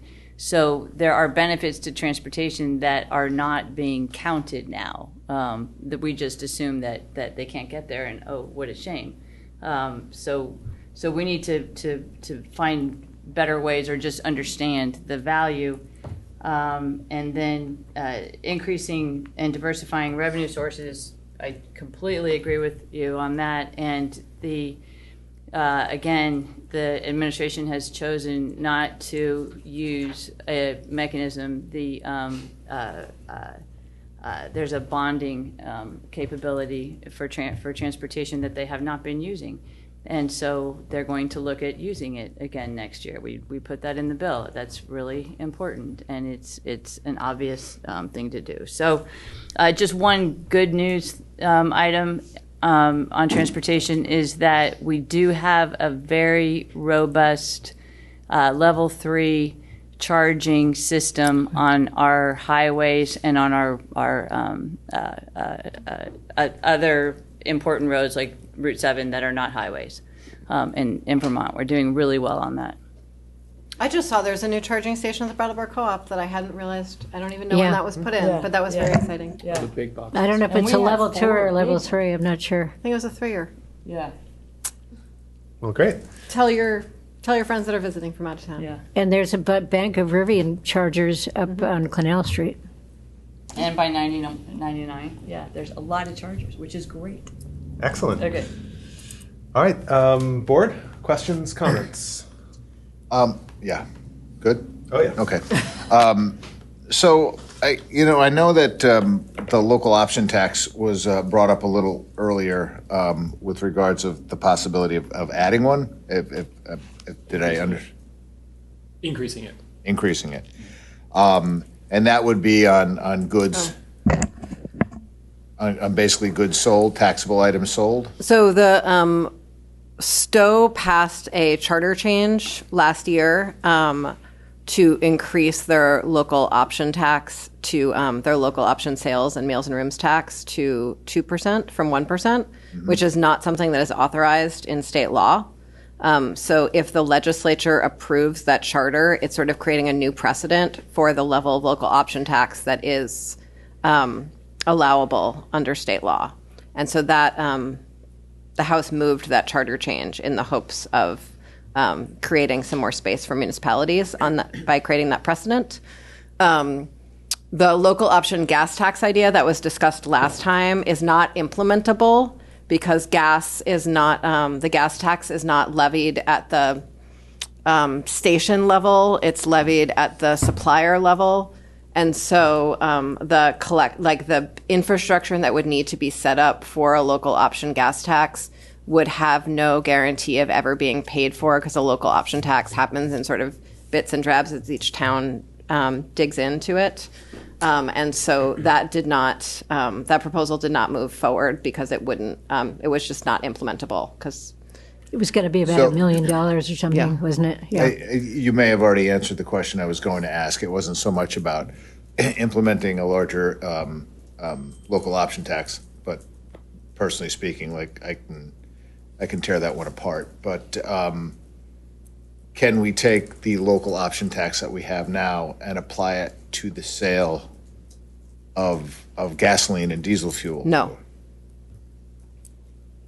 And that's without sort of a complete rework of how that tax is assessed. Yeah, right? it's just like, it's really not, it's just not a feasible thing to do.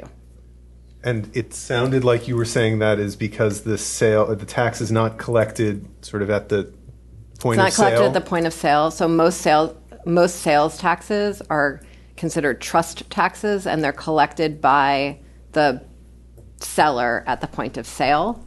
And so they're retained at that local level before they're then moved to the state or wherever it coffers. The gas tax is collected at the supplier level. And so where that sort of the scale of that is not even fully tracked anywhere. And the taxes are, those gas taxes are collected by the Agency of Transportation and not the tax department, which is like all of those I understand like seem like solvable problems. Absolutely. However, to solve that problem, you are going to spend more money solving the problem than the tax would actually collect. And for a local option tax in particular, because a local option tax is voted on locally, the infrastructure would need to be set up in advance of that opportunity to levy that tax.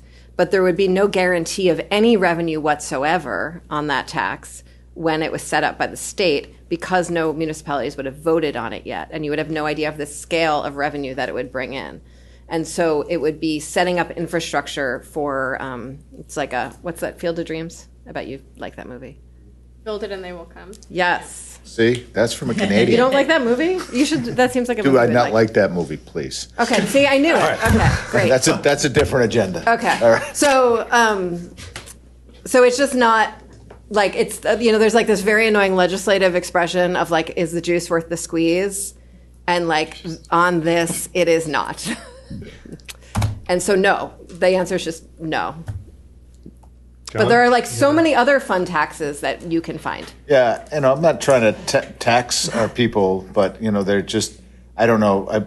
I guess we don't have to hash this out now, but I would love to understand the no part of your answer a lot better. Okay. I would suggest maybe we do a deeper dive on that one-on-one, or we could meet. That's what I just said. Yeah. I'll even find a memo. You can write it up. I think I have one. It'll be cool. Okay, great. Other things from delegation side on transportation? We're probably over here, right? That's what's happening? Yep. Other questions from the board? Well, okay, great. Two things left. One is we have two annual town meeting resolutions that have a bunch of are sort of state level questions.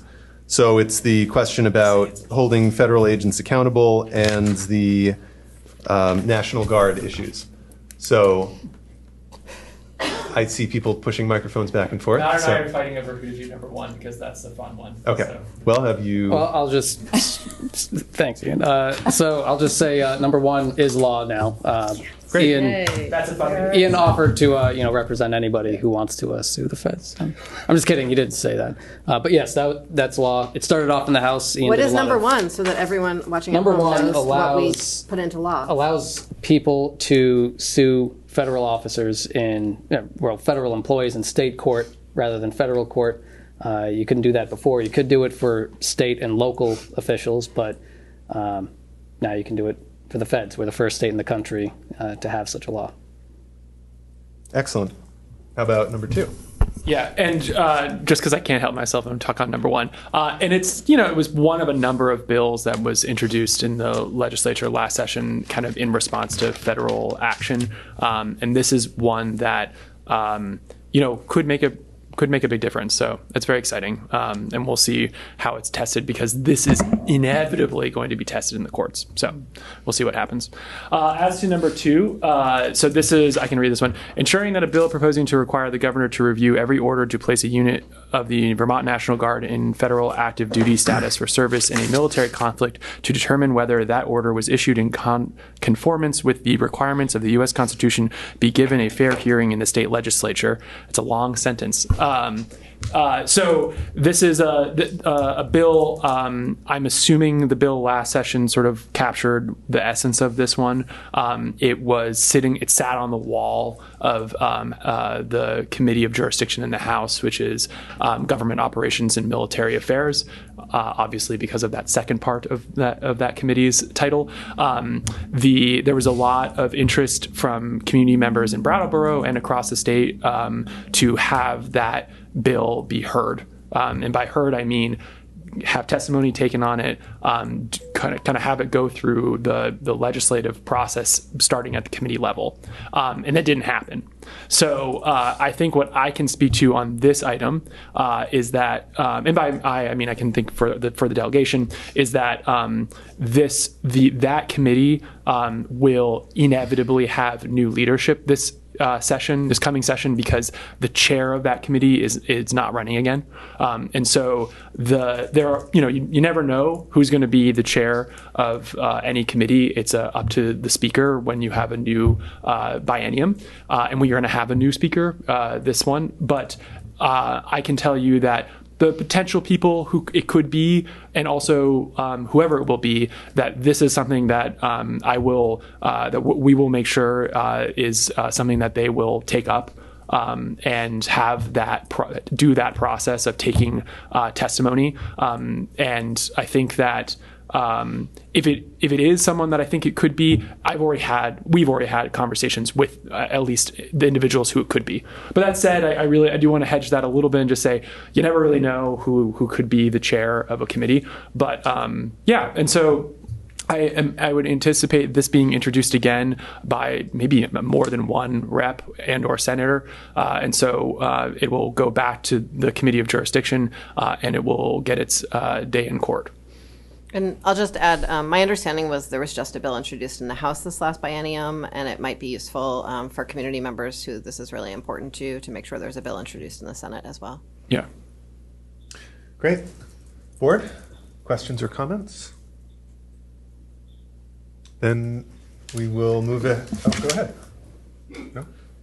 Because of my work, which has been you're going to talk on this one? But I just wanted to add on to something that Emily said, because my work, I'm aware that the Andy Perchlik, who's a member of the state Senate, and a number of other people, more than 30 other people, candidates for the legislature, have endorsed this.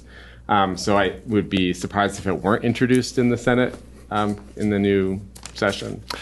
And I think they're suggesting in both chambers, not one or the other. Right. Yeah, and I think that sounds like that's the plan. It'll get introduced in both, and then that's good, because that way that conversation can start in both bodies, and then I would imagine where it kind of makes more sense, it will move forward if it moves forward from one body or the other with whatever it looks like, if it does. And so, yeah, I think I'm glad that it has.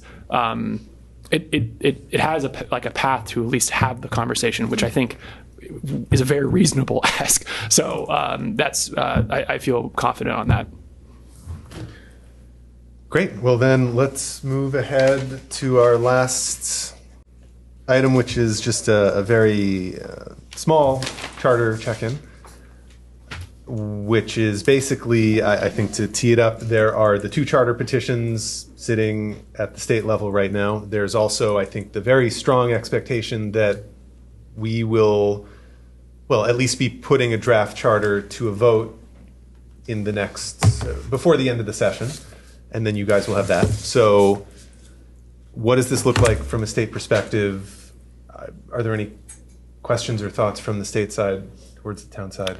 So after discussing this amongst ourselves extensively, talking to various members of the Select Board and the Charter Review Commission, it makes the most sense for us to wait for that charter to be finalized and put forward to us before we bring any. The way a charter change works in the legislature is it's actually drafted as a bill and introduced as a bill.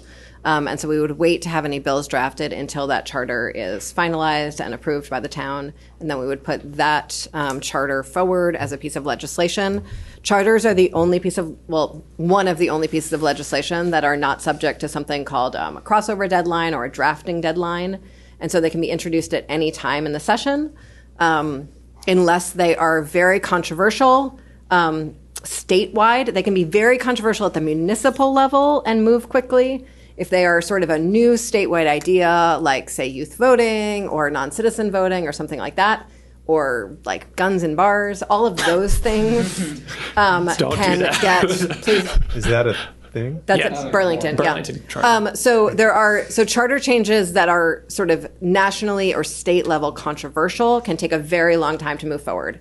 And our youth vote petition took years for your legislative delegation to move it forward, and it's a delightful miracle that we were able to do that, honestly. And I hope all the youth are like truly enjoying voting. It's a really incredible opportunity and privilege they have here in Brattleboro. So please do make sure that you vote in your local election if you are a 16 or 17-year-old in Brattleboro. But we don't anticipate that this charter, even though it's going to probably be complex and long and maybe even municipally complicated, will take that long to move once it's introduced. So if it does pass at town meeting in March, we anticipate that we would probably be able to move it forward before the end of the biennium and maybe even before the end of next legislative session. Great, thank you. And just for anyone listening, I'm going to say that you said pass at town meeting. It is the current opinion of the town attorneys that if it comes to a vote in March, it will be on the ballot. Oh, sorry, that's what I meant. So Okay, sorry. I meant town meeting day. Yeah. Thank you. And that's helpful for us to know the timeline. Yeah. So like, we'll be anticipating that there might be a vote in March, and so that we can be expecting it to come in. If whatever happens with it, there might be something that comes to the legislature afterward. Yeah, and from Kate's comments in public participation, it sounds like the Charter Commission is looking to finalize its work soon, this month, which I think will be very exciting for everyone involved. Okay, fantastic. Questions from the board on the charter? Seeing none. Emily? I have a closing comment of this whole. Do we want to hear from the public? Please, yeah. Before we hear from the public, if we could. Fantastic. I believe this is the last meeting that Molly Burke is going to attend as a sitting legislator here at the Select Board, and I just want to take this opportunity to thank her for a incredible many years of public service to our town in this particular way, and all the incredible work that she has done for our community. So, thank you, Molly.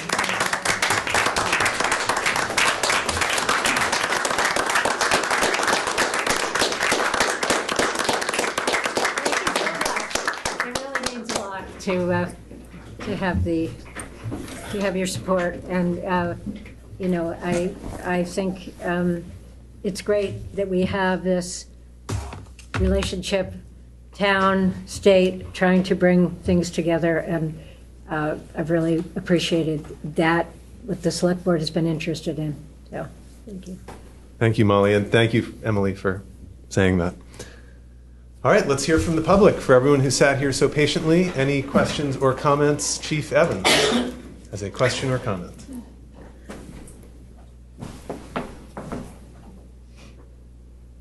Jeremy Evans, the police chief. I just want to comment on Ian's dashing outfit he has on today. All kidding aside, the accountability docket, I just wanted to say that the town, police department especially, has really collaborated hard on the accountability docket right from the get-go, getting involved in making sure that we could get it, working with the sheriff's office to make sure that we can collaborate on transport to make sure people can get here for it. And most recently, once it started, I spent a few days at accountability docket watching how things were going and worked with both the public defender's office and the state attorney's office and the court to look at the docket, see who was supposed to be there, because these are some of the most challenging people that we have in our community. So looking at who's supposed to be there and anticipating that they might not show up, and then going out in the community with our BRAT members and with our police officers to find them and get them to court, because getting them into their hearings saves all of us a lot of time. It gets those processes started, gets things working, and by them not showing up, there may or may not be a warrant that gets issued. It exacerbates that whole timeline with how long before they get rounded up to bring to court to start the whole process over again. So we're trying to expend some resources ahead of time here and see how that works to help facilitate the beginning of that process. Just want to let you know what we were doing. Great. Thank you, Chief. And I just want to say a massive appreciation to the chief and the department because they are a pretty critical component to this, especially in how it's expanded their responsibilities for transportation with Southern State Correctional Facility. And I think it just highlights that this accountability docket is pulling in community partners from like across the county, and they have really stepped up like across the board. And I feel bad that we didn't thank all the different people. I don't want to spend all the time now, but I'm really appreciative of the work you're doing. So thank you so much. Thanks, Ian. Other comments or questions from the public? Seeing none, I think we'll thank you all. Did you have a... Yeah, I just wanted to say one more thing. We got to hear an appreciation of you, Molly, from your colleagues. But I just wanted to also say from perspective as a constituent of yours, I have so appreciated your longtime work on transportation, your persistence, and your vision for bringing the concerns about the climate crisis to the state legislature when that wasn't popular and not many people were talking about it. So thank you for being that lone voice and for sticking with it. And for your amazing constituent contact, seeing you knocking on the doors of people in your district year after year when I really don't think you had anything to worry about when you were running for re-election, but because you believed in being responsive to your constituents and maintaining that contact. So thank you for your leadership.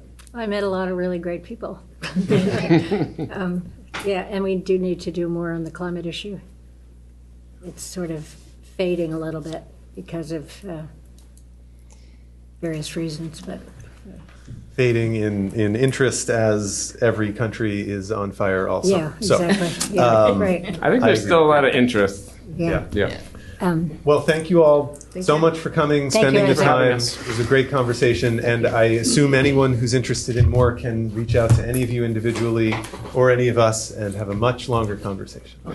Absolutely. We're all Absolutely. very easy to Thank find. you. Or Thank you all. Sing. Thank you. People want to sing. Actually, Wendy and I will be back here for the Putney Road presentation Yes. on the Oh, great. 15th.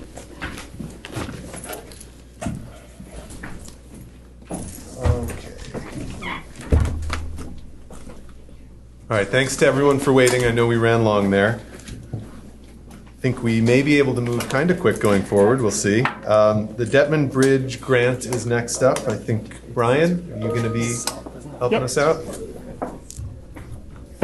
Yes, so I've been here before on the Community Development Block Grant, disaster relief grant we received to reconstruct the Detman Bridge, or actually to tear it down and build a new one entirely.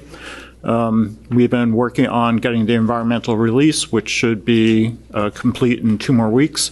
At that point, we're going to be signing a grant agreement. As part of developing that agreement, they asked us to refine the budget. The original budget of $1.83 million was developed 2 years ago for a hazard mitigation grant with some assistance by an engineering firm the town has worked with. So the ACCD, the Agency for Community and Commerce Development, I'm forgetting it now, they went into more detail with it. They wanted to see it cover some things like project delivery costs, which is management costs. They didn't feel that we had adequate funds for demolition of the existing bridge.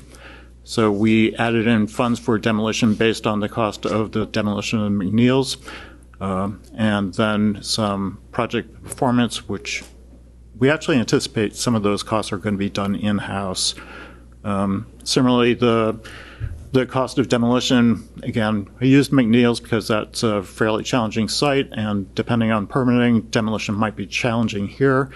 But if we get a good permitting results from the state stream alteration, we might actually be able to do it quite cheaply, just get equipment in the brook at a low flow area and remove it. But the upshot of adding those two is the final cost is about $2 million.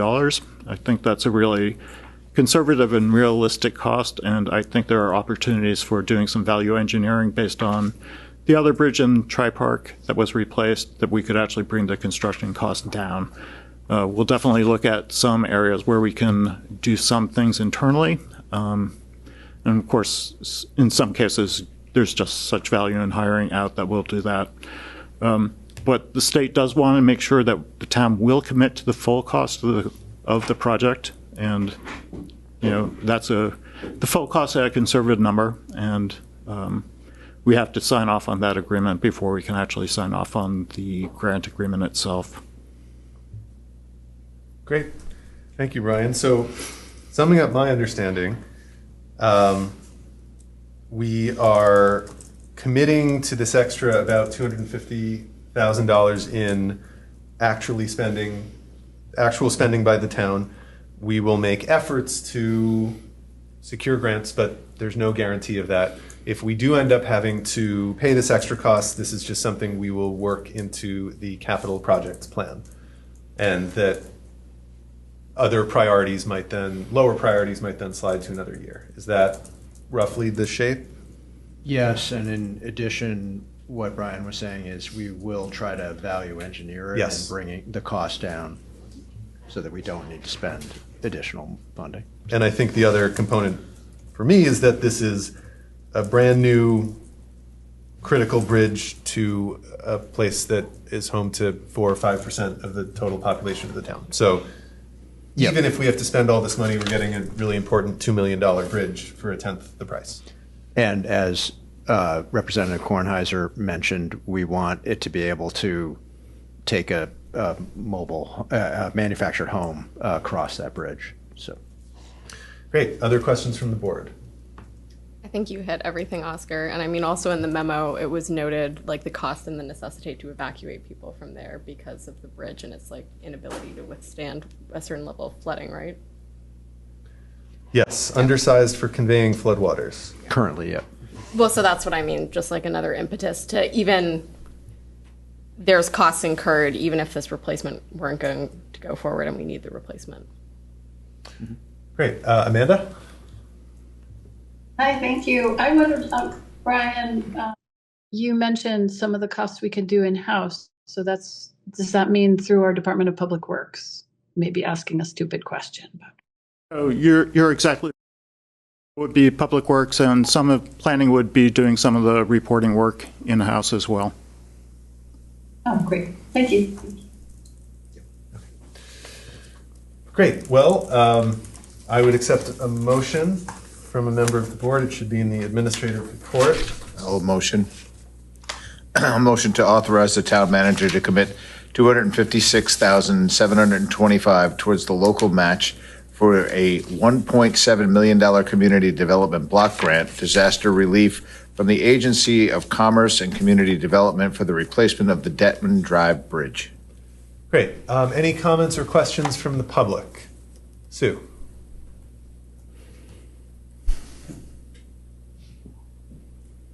Since Susan Belleville, Brattleboro, based on the comments that we're going to be finding funds that we don't currently have allocated within the current budget, I'd like to know what those projects and services are not going to be paid for if we're reallocating money.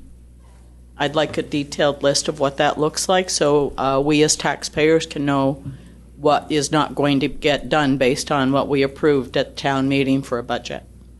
John? So this is for funding that would be in the fiscal year 28 budget, not in the current year's funding. So it wouldn't displace any existing projects. It could potentially displace things that we would want to do during in the FY28 budget development. But that, of course, will be a big discussion from November through the end of the year with the select board, and you can see at that point the trade-offs that this would entail. I think it's really important that the taxpayers know what's going to get shifted to another level when it was already targeted as a priority for a capital expenditure. I don't think there's a way we can answer that question right now, Sue. It's just something we'll have to solve as part of our prioritization process when we do next year's budget. And consider it an FYI for upcoming discussions on the budget. Thanks, Sue. Other questions from the public? Oh, yes, Amanda. I have a clarification question. Brian mentioned that the grant was 1.83 million, but our motion says 1.7 million. Is that discrepancy important or not? I misspoke, Amanda.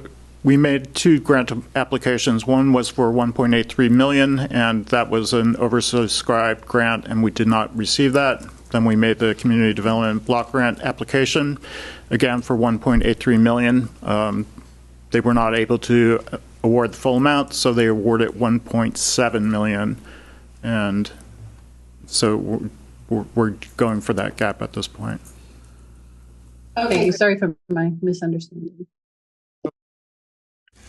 Other questions or comments? Okay, I'm going to bring it back to the board for a vote.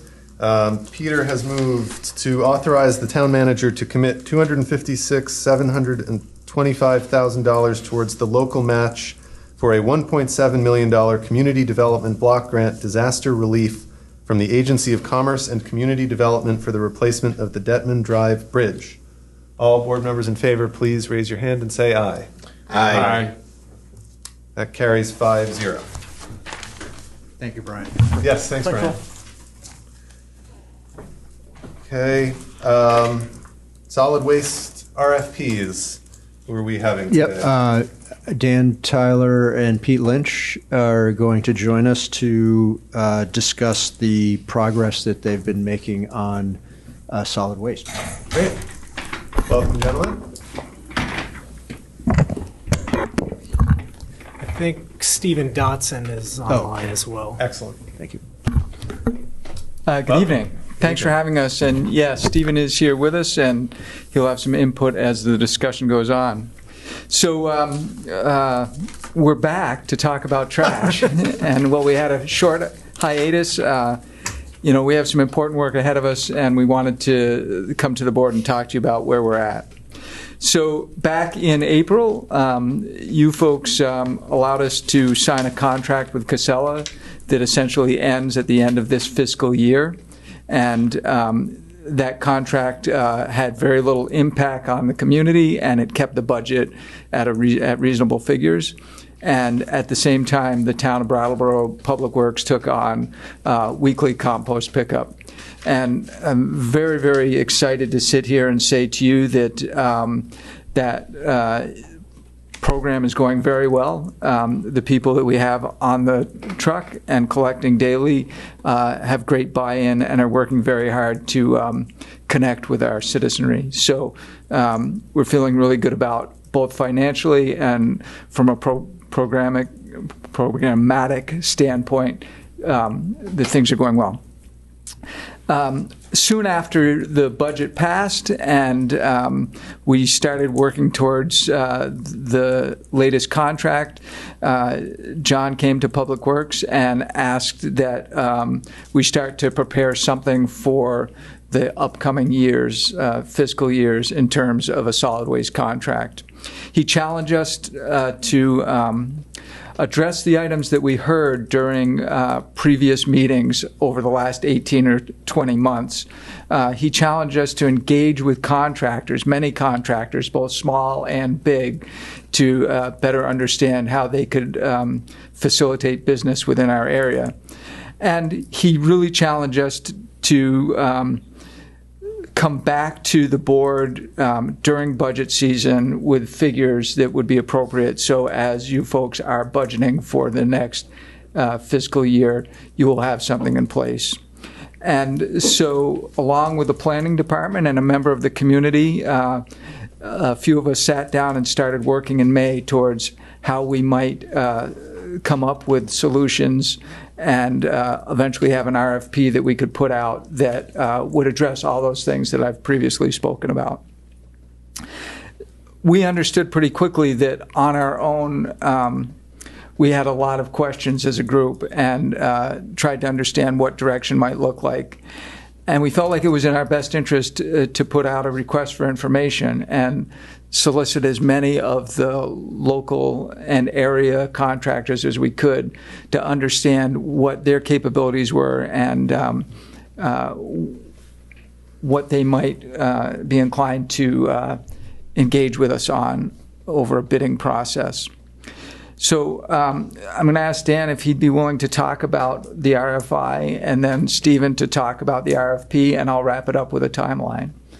Sure, thanks. So the RFI, request for information, the committee of staff sat down and put together a list of, it was 11 categories, 34 questions over 11 categories, and that really all spoke to, as Pete mentioned, what we heard through the previous negotiation, contract structures, service structures, possible alternates to the way we're doing it now. That was distributed to 11 contractors, kind of regionally, anyone that we thought might be interested in servicing Brattleboro. To highlight some of the categories that we asked questions about, it was really, interest in different service models or collection streams, kind of like, do they want one or all of the streams? What their experience with pay-as-you-throw is. We thought that was an important one. We heard a lot about it. We're receiving income from the bag sales now that offset the collection costs of the solid waste. So we thought it was important to hear about their experience and possible alternate structures that they might have. Customer service and technology, recognizing that there's probably going to be a shift in services and how they're going to reach out to the customers and make that as easy as possible. And really what their capacity is for that kind of work and what sort of contract they might be looking for in terms of length and pricing structure. So in the end, we heard back from 4 contractors. The vendors' responses really clearly highlighted the industry's movement towards a automated cart-based system, but they all spoke to how that could be, implemented with a pay-as-you-throw type system. The responses represented, there was representation from different size vendors, mainly large vendors, and we attributed that to really about the same time we were launching this. There was an acquisition of a couple of our small local vendors by USA Waste Systems, which is a larger hauler. So there really aren't the small vendors locally to respond at this point. And it seemed like all of the responses we got, the vendors that responded are interested in the whole package. And we did include compost in that. I mean, as Pete said, that program is working successfully, but we thought it was worth gauging their interest just to, we can get pricing in the RFP. Stephen will speak to how we place that as an alternate bid to inquire and see if it's something that maybe there is a potential savings there. So really, we took all of the information that we got back from the RFI and work that into the draft RFP that Stephen's going to discuss tonight. And hopefully we're moving forward more informed and able to answer a lot of the questions we heard through the last process. And I think it really helped us learn about the capabilities of the industry in this area. So I think I'll throw it over to Stephen to talk about where we are with the RFP. Hello, Select Board. Yep. So we have designed a lot of this around exactly what I was just describing, the results of figuring out what the market is for these kinds of services in this moment in time, right, through the RFI. So a lot of what the RFP is based around is prioritizing those needs that he highlighted, which really are around, I would say, cost, maintaining resident behavior and not asking people to change drastically, maintaining a meaningful pay-as-you-throw model, which we believe could take many forms, and more options could open up in the future around that in terms of technology that could perhaps weigh things instead of use volume in the sense of bags. So we're trying to invite creative answers, and we're trying to look forward at what is possible. We also want to maintain the diversion rates that we have between the streams, and so that is one of the analytical criteria we'll analyze these things on. And we think we're going to really appreciate the benefit of competitive bidding throughout this process because of there being now multiple capable vendors who can provide these services. So for us, a 5-year contract is the goal at this point, with a 2-year extension that would be optional. And that would prevent us from having to go through more of these negotiations and talking about this, in further select board meetings. There's a big piece of this that we're trying to balance and maintain the quality for the price, the bang for the buck for the Brattleboro taxpayer here. And hopefully, because we have a competitive bidding process, we will see some very interesting options. This is just asking you guys to allow us to move this forward. We will come back to you, of course, with a lot of other details on the responses we get and what we consider to be some of the best offers. And the options that Dan mentioned around alternate bids, we have what are called bid alternates. So addenda to the bid itself that gives bidders the option to say, okay, here is what I would pay for compost service, or here's what I would pay for recycling service on a weekly basis instead of a bi-weekly basis. And so we've invited those, and we will see what we get back. And it will give us good metrics just to compare what different service looks like, and compare our own ability to provide service, which currently we feel pretty confident about. I think it's going really well for the composting program. So I think I'll keep it at that, because I know we're getting late in the night and we're trying to move quickly, but I'll send it back to Pete for the timeline. Thank you, Stephen. So we would like to get an RFP out as soon as possible. We hope to keep the RFP out for about 30 days to allow vendors to really have a good opportunity to respond to the RFP. Once the RFP is back, we're going to take what we think is close to a month to evaluate the proposals and to understand through a scoring system where those vendors fall, and be able to come back. We're hoping in October to share with you and the potential of having a bid award at that time. And after that, we will take some time to negotiate those fine details that would be in a contract, and have some sort of announcement in December, if everything goes well, about where we're headed for the next, hopefully, 5 years. Great. Thank you all for the presentation. I think for structure's sake, it probably makes sense to start with a motion, if someone would care to make one, and then we can discuss. Yes. I move. I'm happy to make the motion. Isaac's going to do this one, Amanda. I move the select board approves the attached draft language for a municipal solid waste collection and disposal services request for proposal, RFP, and authorize staff to advertise and distribute the solid waste RFP. Okay, thank you, Isaac. Comments or questions from the board? I have none. I'm seeing none so far. Members of the public, comments or questions?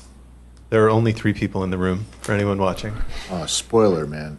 Could have made that sound bigger. Hundreds of people. Hundreds. So, seeing none, Isaac has moved to approve the attached draft language for a municipal solid waste collection and disposal services request for proposal, RFP, and authorize staff to advertise and distribute the solid waste RFP.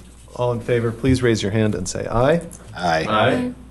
Aye. Carries 5-0. Fantastic. Thank you, guys. We'll look forward to hearing the results of that. Stick around. Yeah, stick around. 2 more items left. Next up is the Signal Hill Pump Station. Sure. Signal Hill Pump Station project is a water system improvement project to upgrade an existing pump station. It's part of the Phase 1 utility improvement bond that was approved at the 2023 representative town meeting. Following the approval at town meeting, we completed final design, submitted our funding applications, and then experienced a very long waiting period to get final approval on the project and the funding, about 2 years. In that time, costs increased significantly. So the original project, it's 3 projects. It's a Signal Hill Pump Station project. It's a generator at the Black Mountain water tank, and it's a water main improvement on the Bridge Street, Depot Street area. The bond for all 3 of those projects was about $1.98 million. When we advertised Signal Hill, we received 1 bid for $1,880,990. So almost the original bond amount. We did not receive any bids on the generator project. We did solicit bids locally, and we were able to work with a local electrician who gave us a price of about $181,000 for that project, and we have not pursued pricing on the Bridge Street yet because of the cost increases that we saw on these 2. So there is an opportunity to amend the loan. It would increase the total loan amount to $3.17 million. The original terms of that bond were 40 years, 0% interest with a 50% subsidy. There's money left. We hear there's money left in the program, that if we were to pursue the loan amendment, it's likely that the additional money would be at the same terms. So, I think it's a great opportunity to complete these projects. The scope of the projects hasn't changed any. It's just the cost that has gone up. The Signal Hill and the generator project, those are both identified as deficiencies on our sanitary survey by the state of Vermont. So those 2 really need to be done. Whereas the water main it's an undersized main where we've experienced problems in the past, and we really added that in to take advantage of the bond and the funding opportunity. In terms of the payback, we pay back half of that amount. In terms of rates to the customer, when we originally approved this bond through the capital improvement program with the utility, we set aside what would have been our 50% of the original project we've spent some of that on engineering, which will be eligible for reimbursement, but currently there's about $984,000 set aside for these 3 projects. So if we were to pursue the loan amendment, that $984,000 pays for the first 24 years of that bond. So any rate increase, we can spread out over a long period of time, and it's really going to be pretty insignificant for the value we're getting on the loan. So I think the ask tonight would be to approve the contract for Signal Hill and approve submitting the application for the loan amendment. Great. Thank you for the presentation. My only real question here is the single bid we got for the pump station. I'm assuming that even though there was no competing bid, it is within our, it looks okay. Yeah, Dufan Group evaluated the bid. There are some areas that they felt were a little high. We have had an initial conversation with the contractor, and we will pursue ways to lower those costs and seek savings through change order. But we can't, the way the funding works is we can't negotiate with the contractor until we award the project. So we would anticipate a savings. I'm going to guess a couple $100,000 on that project would be our goal. Okay, great. Other questions from the board? Questions, comments from the public? Seeing none. It's like we need a motion. Yes, go ahead, Isaac. I move to award the contract for the construction of the Signal Hill Pump Station to Saluzny Excavating Inc. in the amount of $1,880,990 and authorize the execution of a loan amendment application to the existing Drinking Water State Revolving Fund loan, increasing the total loan amount to $3,170,000. Okay, Isaac has made the motion as stated. All board members in favor, please raise your hand and say aye. Aye. Carries 5-0. Thank you both. Thanks, guys. All right, last but not least, welcome the fire department to the table for the first reading of the new fire alarm ordinance. And I'm sorry you guys had to wait so long. We'll make sure to have you up first next time. That's not true. I'm going to remember you said that. Yeah. You should. And John will remind me when we do our next agenda. Not sure that's possible. Thank you, well, Oscar. if John won't let me do it, then I guess we can't do it. I don't know. That's fair. Thank you. So when our fire alarm superintendent retired, AC Cure took over all those responsibilities and is our subject matter expert. So he's going to be presenting the fire alarm ordinance this evening. Well, I shouldn't say I took over all those responsibilities. Some of our staff have assisted me in that, and I appreciate that. So this is a topic that I can geek out pretty quickly. So I'm going to try to keep it fairly simple. But essentially, we're here to discuss the municipal fire alarm system. So all the red boxes that you see throughout our community, both on the street corners and attached to buildings, we have about 350 of those. And those originally started pre-1900, somewhere in the late 1800s was our first fire alarm box that we installed in our community. So some of this technology, well actually most of this technology that we're here to discuss or decommission of is technology from pre-1900 era. And while it's still very reliable in nature, it is not super cost effective anymore. It takes a great deal of maintenance and upkeep, and we no longer can really get parts for. In 2018, the select board made a decision to begin to invest in a radio box system, and that technology is already installed within our dispatch. We spent roughly $100,000 during that time period to begin to transition from what we call the 100 milliamp service or the regular municipal radio fire alarm system over to a radio box system, the municipal radio fire alarm radio box.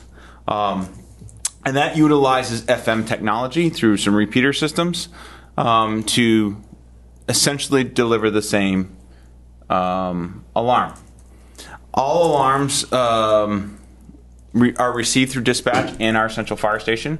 So currently, right now, we are receiving both the radio box system and the fire alarm box system. Here I ask you to approve the ordinance as presented.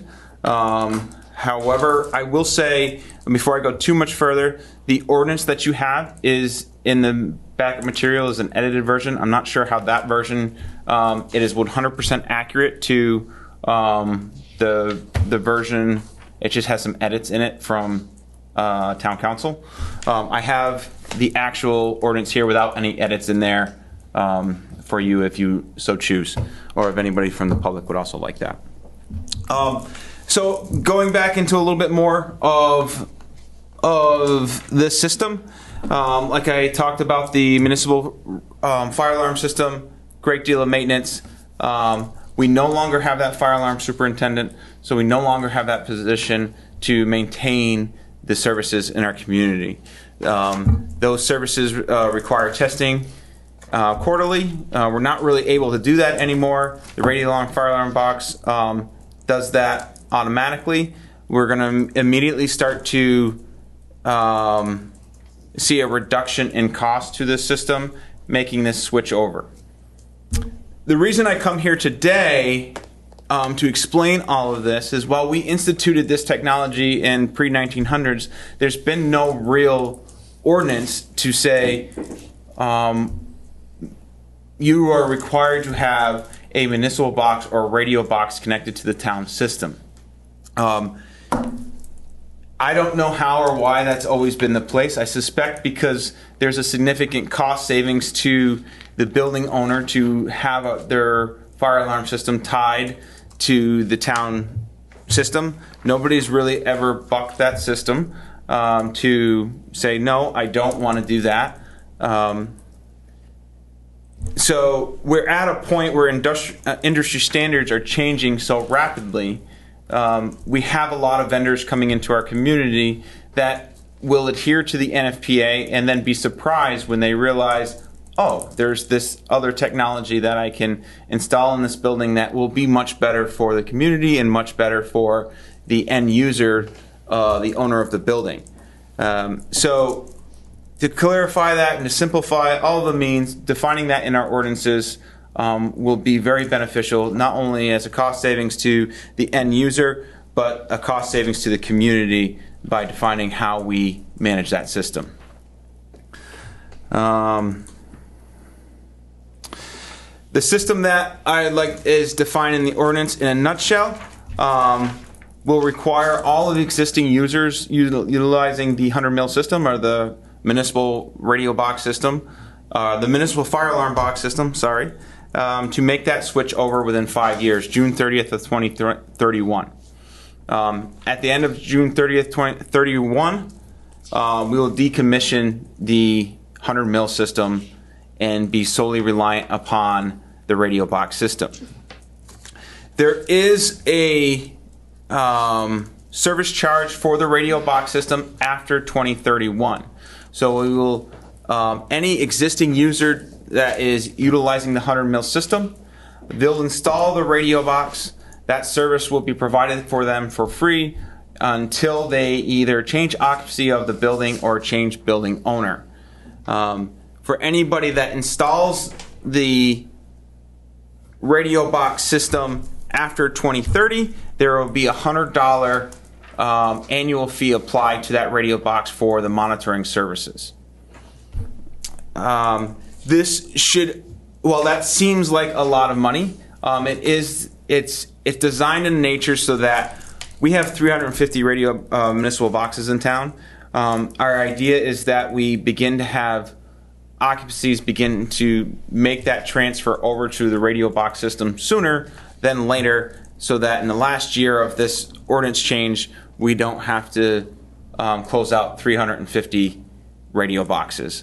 There's an incentive to doing that. Right now, there is no charge for both the radio fire alarm box and the municipal box.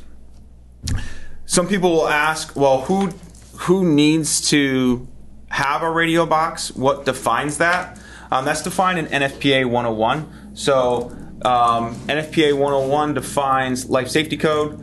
It defines the occupancy of a building, the use of that building, the size of that building, all determines whether or not it needs a fire alarm system or it needs a sprinkler system. Those defining marks also have to meet NFPA 72, which further defines how that fire alarm system is reported out. How does the fire department get that message? So the radio fire alarm box will meet all of those standards. It is the only one that's UL listed to do so. And so the private residents, or for most people, nothing will change in this ordinance. It's the commercial users, the large apartment buildings that already need to comply with NFPA 101 that will need to follow this ordinance. Great. Thank you both. I have a couple questions real quick. To ballpark the size of an apartment building that would have to do this, are we talking over 4 units, or are we talking you have to get pretty big? It had to be 3 stories or 11 plus units. Okay, great. And the other question that I just wasn't sure about, you said there's no cost for installation. Does that mean the fire department installs the boxes, or the building owner has to do it and the fire department does the inspection? So the building owner will be responsible for the install of the fire alarm box. If I said there was no cost, I apologize. There is a cost to obviously the install of the fire alarm box. The monitoring fees, there will be no cost to the monitoring fees and or closeout of the fire alarm box. So once the fire alarm box is installed by the electrician or fire alarm company, we need to come then program it to talk to our dispatch center and to Brattleboro Fire Department so that everything coordinates appropriately. Okay, great. And I don't think you misspoke. I just wanted to nail that down. Great. And so I want to remind the board that this is the first hearing for the ordinance. We're not going to make a motion. Once the board's asked the questions, I will open the public hearing to the public. But first, any other questions or comments from the board?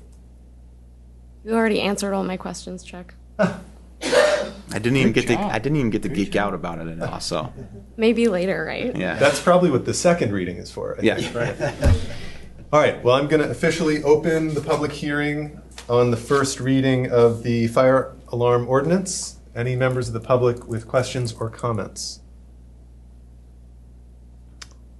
Seeing none, I'm going to close the public hearing on the first reading of the fire alarm ordinance. And unless there's any other comment from the select board, we're going to move ahead with no action. So there's a hand in the... Is there?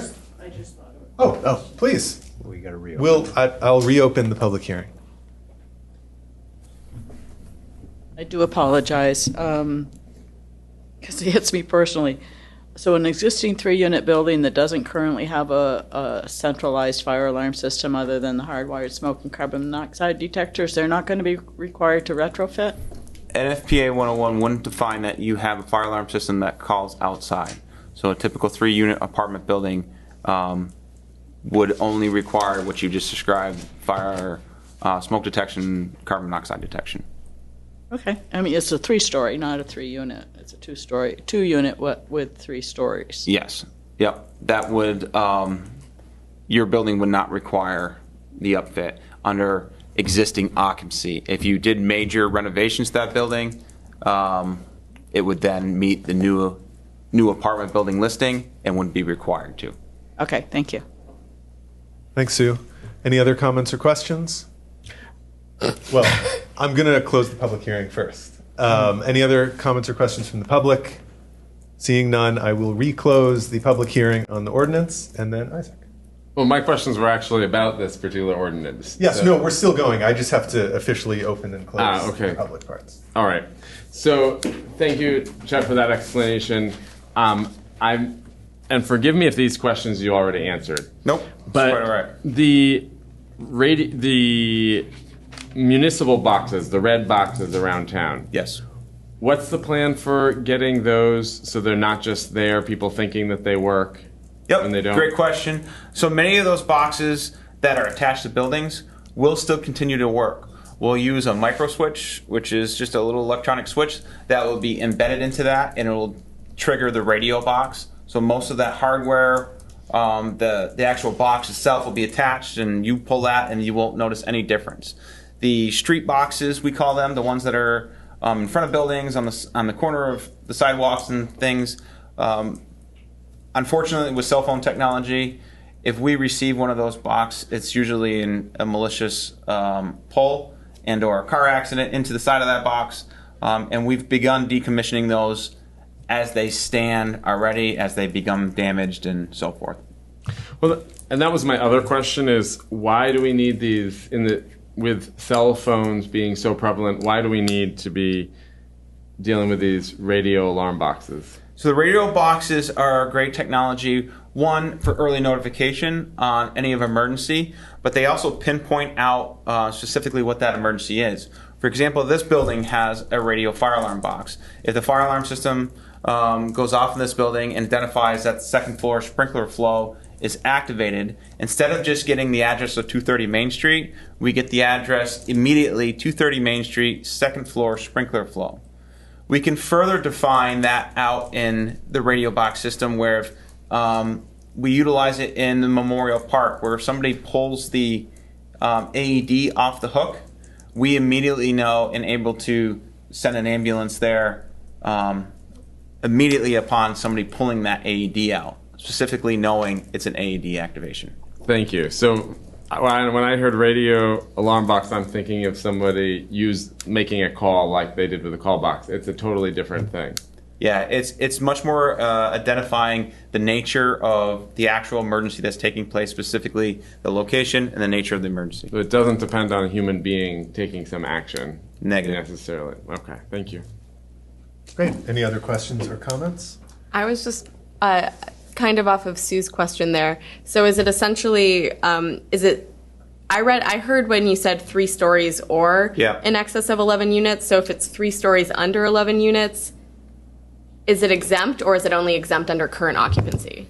So there's 2 different types of classifications under NFPA 101. There's new apartments or existing apartments. And that occupancy classification is very distinctive. So if you were building a new building in town, it was 3 stories or more, you would be required to have that sprinklered and fire alarm system installed that would notify out to the fire department, and therefore it would require a radio fire alarm box. If you're an existing apartment building, as much of our apartments are, dating back to 1900s, that's an existing. So that has to fall under a different code set in the NFPA 101, and it would not require that upfit to a radio box. Unless any major renovations occurred, they would then need to have conformed to the new apartment listing. Cool, thank you. Great. All right, I think, John. I just wanted to say I think the town owes a debt of gratitude to Assistant Chief Keir for his expertise in this area, and we're really grateful that we were able to cover this ability to reduce staffing and eliminate the fire alarm superintendent position and find other ways to deal with it. So. Absolutely. The Brattleboro taxpayer is directly benefiting from you taking on this extra work, and we're all very grateful for that. Not just me, there's an entire team. And the entire team, yes. Well, thank you both. I think we're going to move ahead and probably adjourn, I think. But thank you for presenting. We'll be back when for the second reading? We still have to schedule that, so probably next time. But fantastic. September 1st. Thank you both again. Thank you. Thanks. I'd be happy to do it, but I feel like we should have our motion to adjourn coming from Virginia. I feel like we need that right now. Wait, you're muted.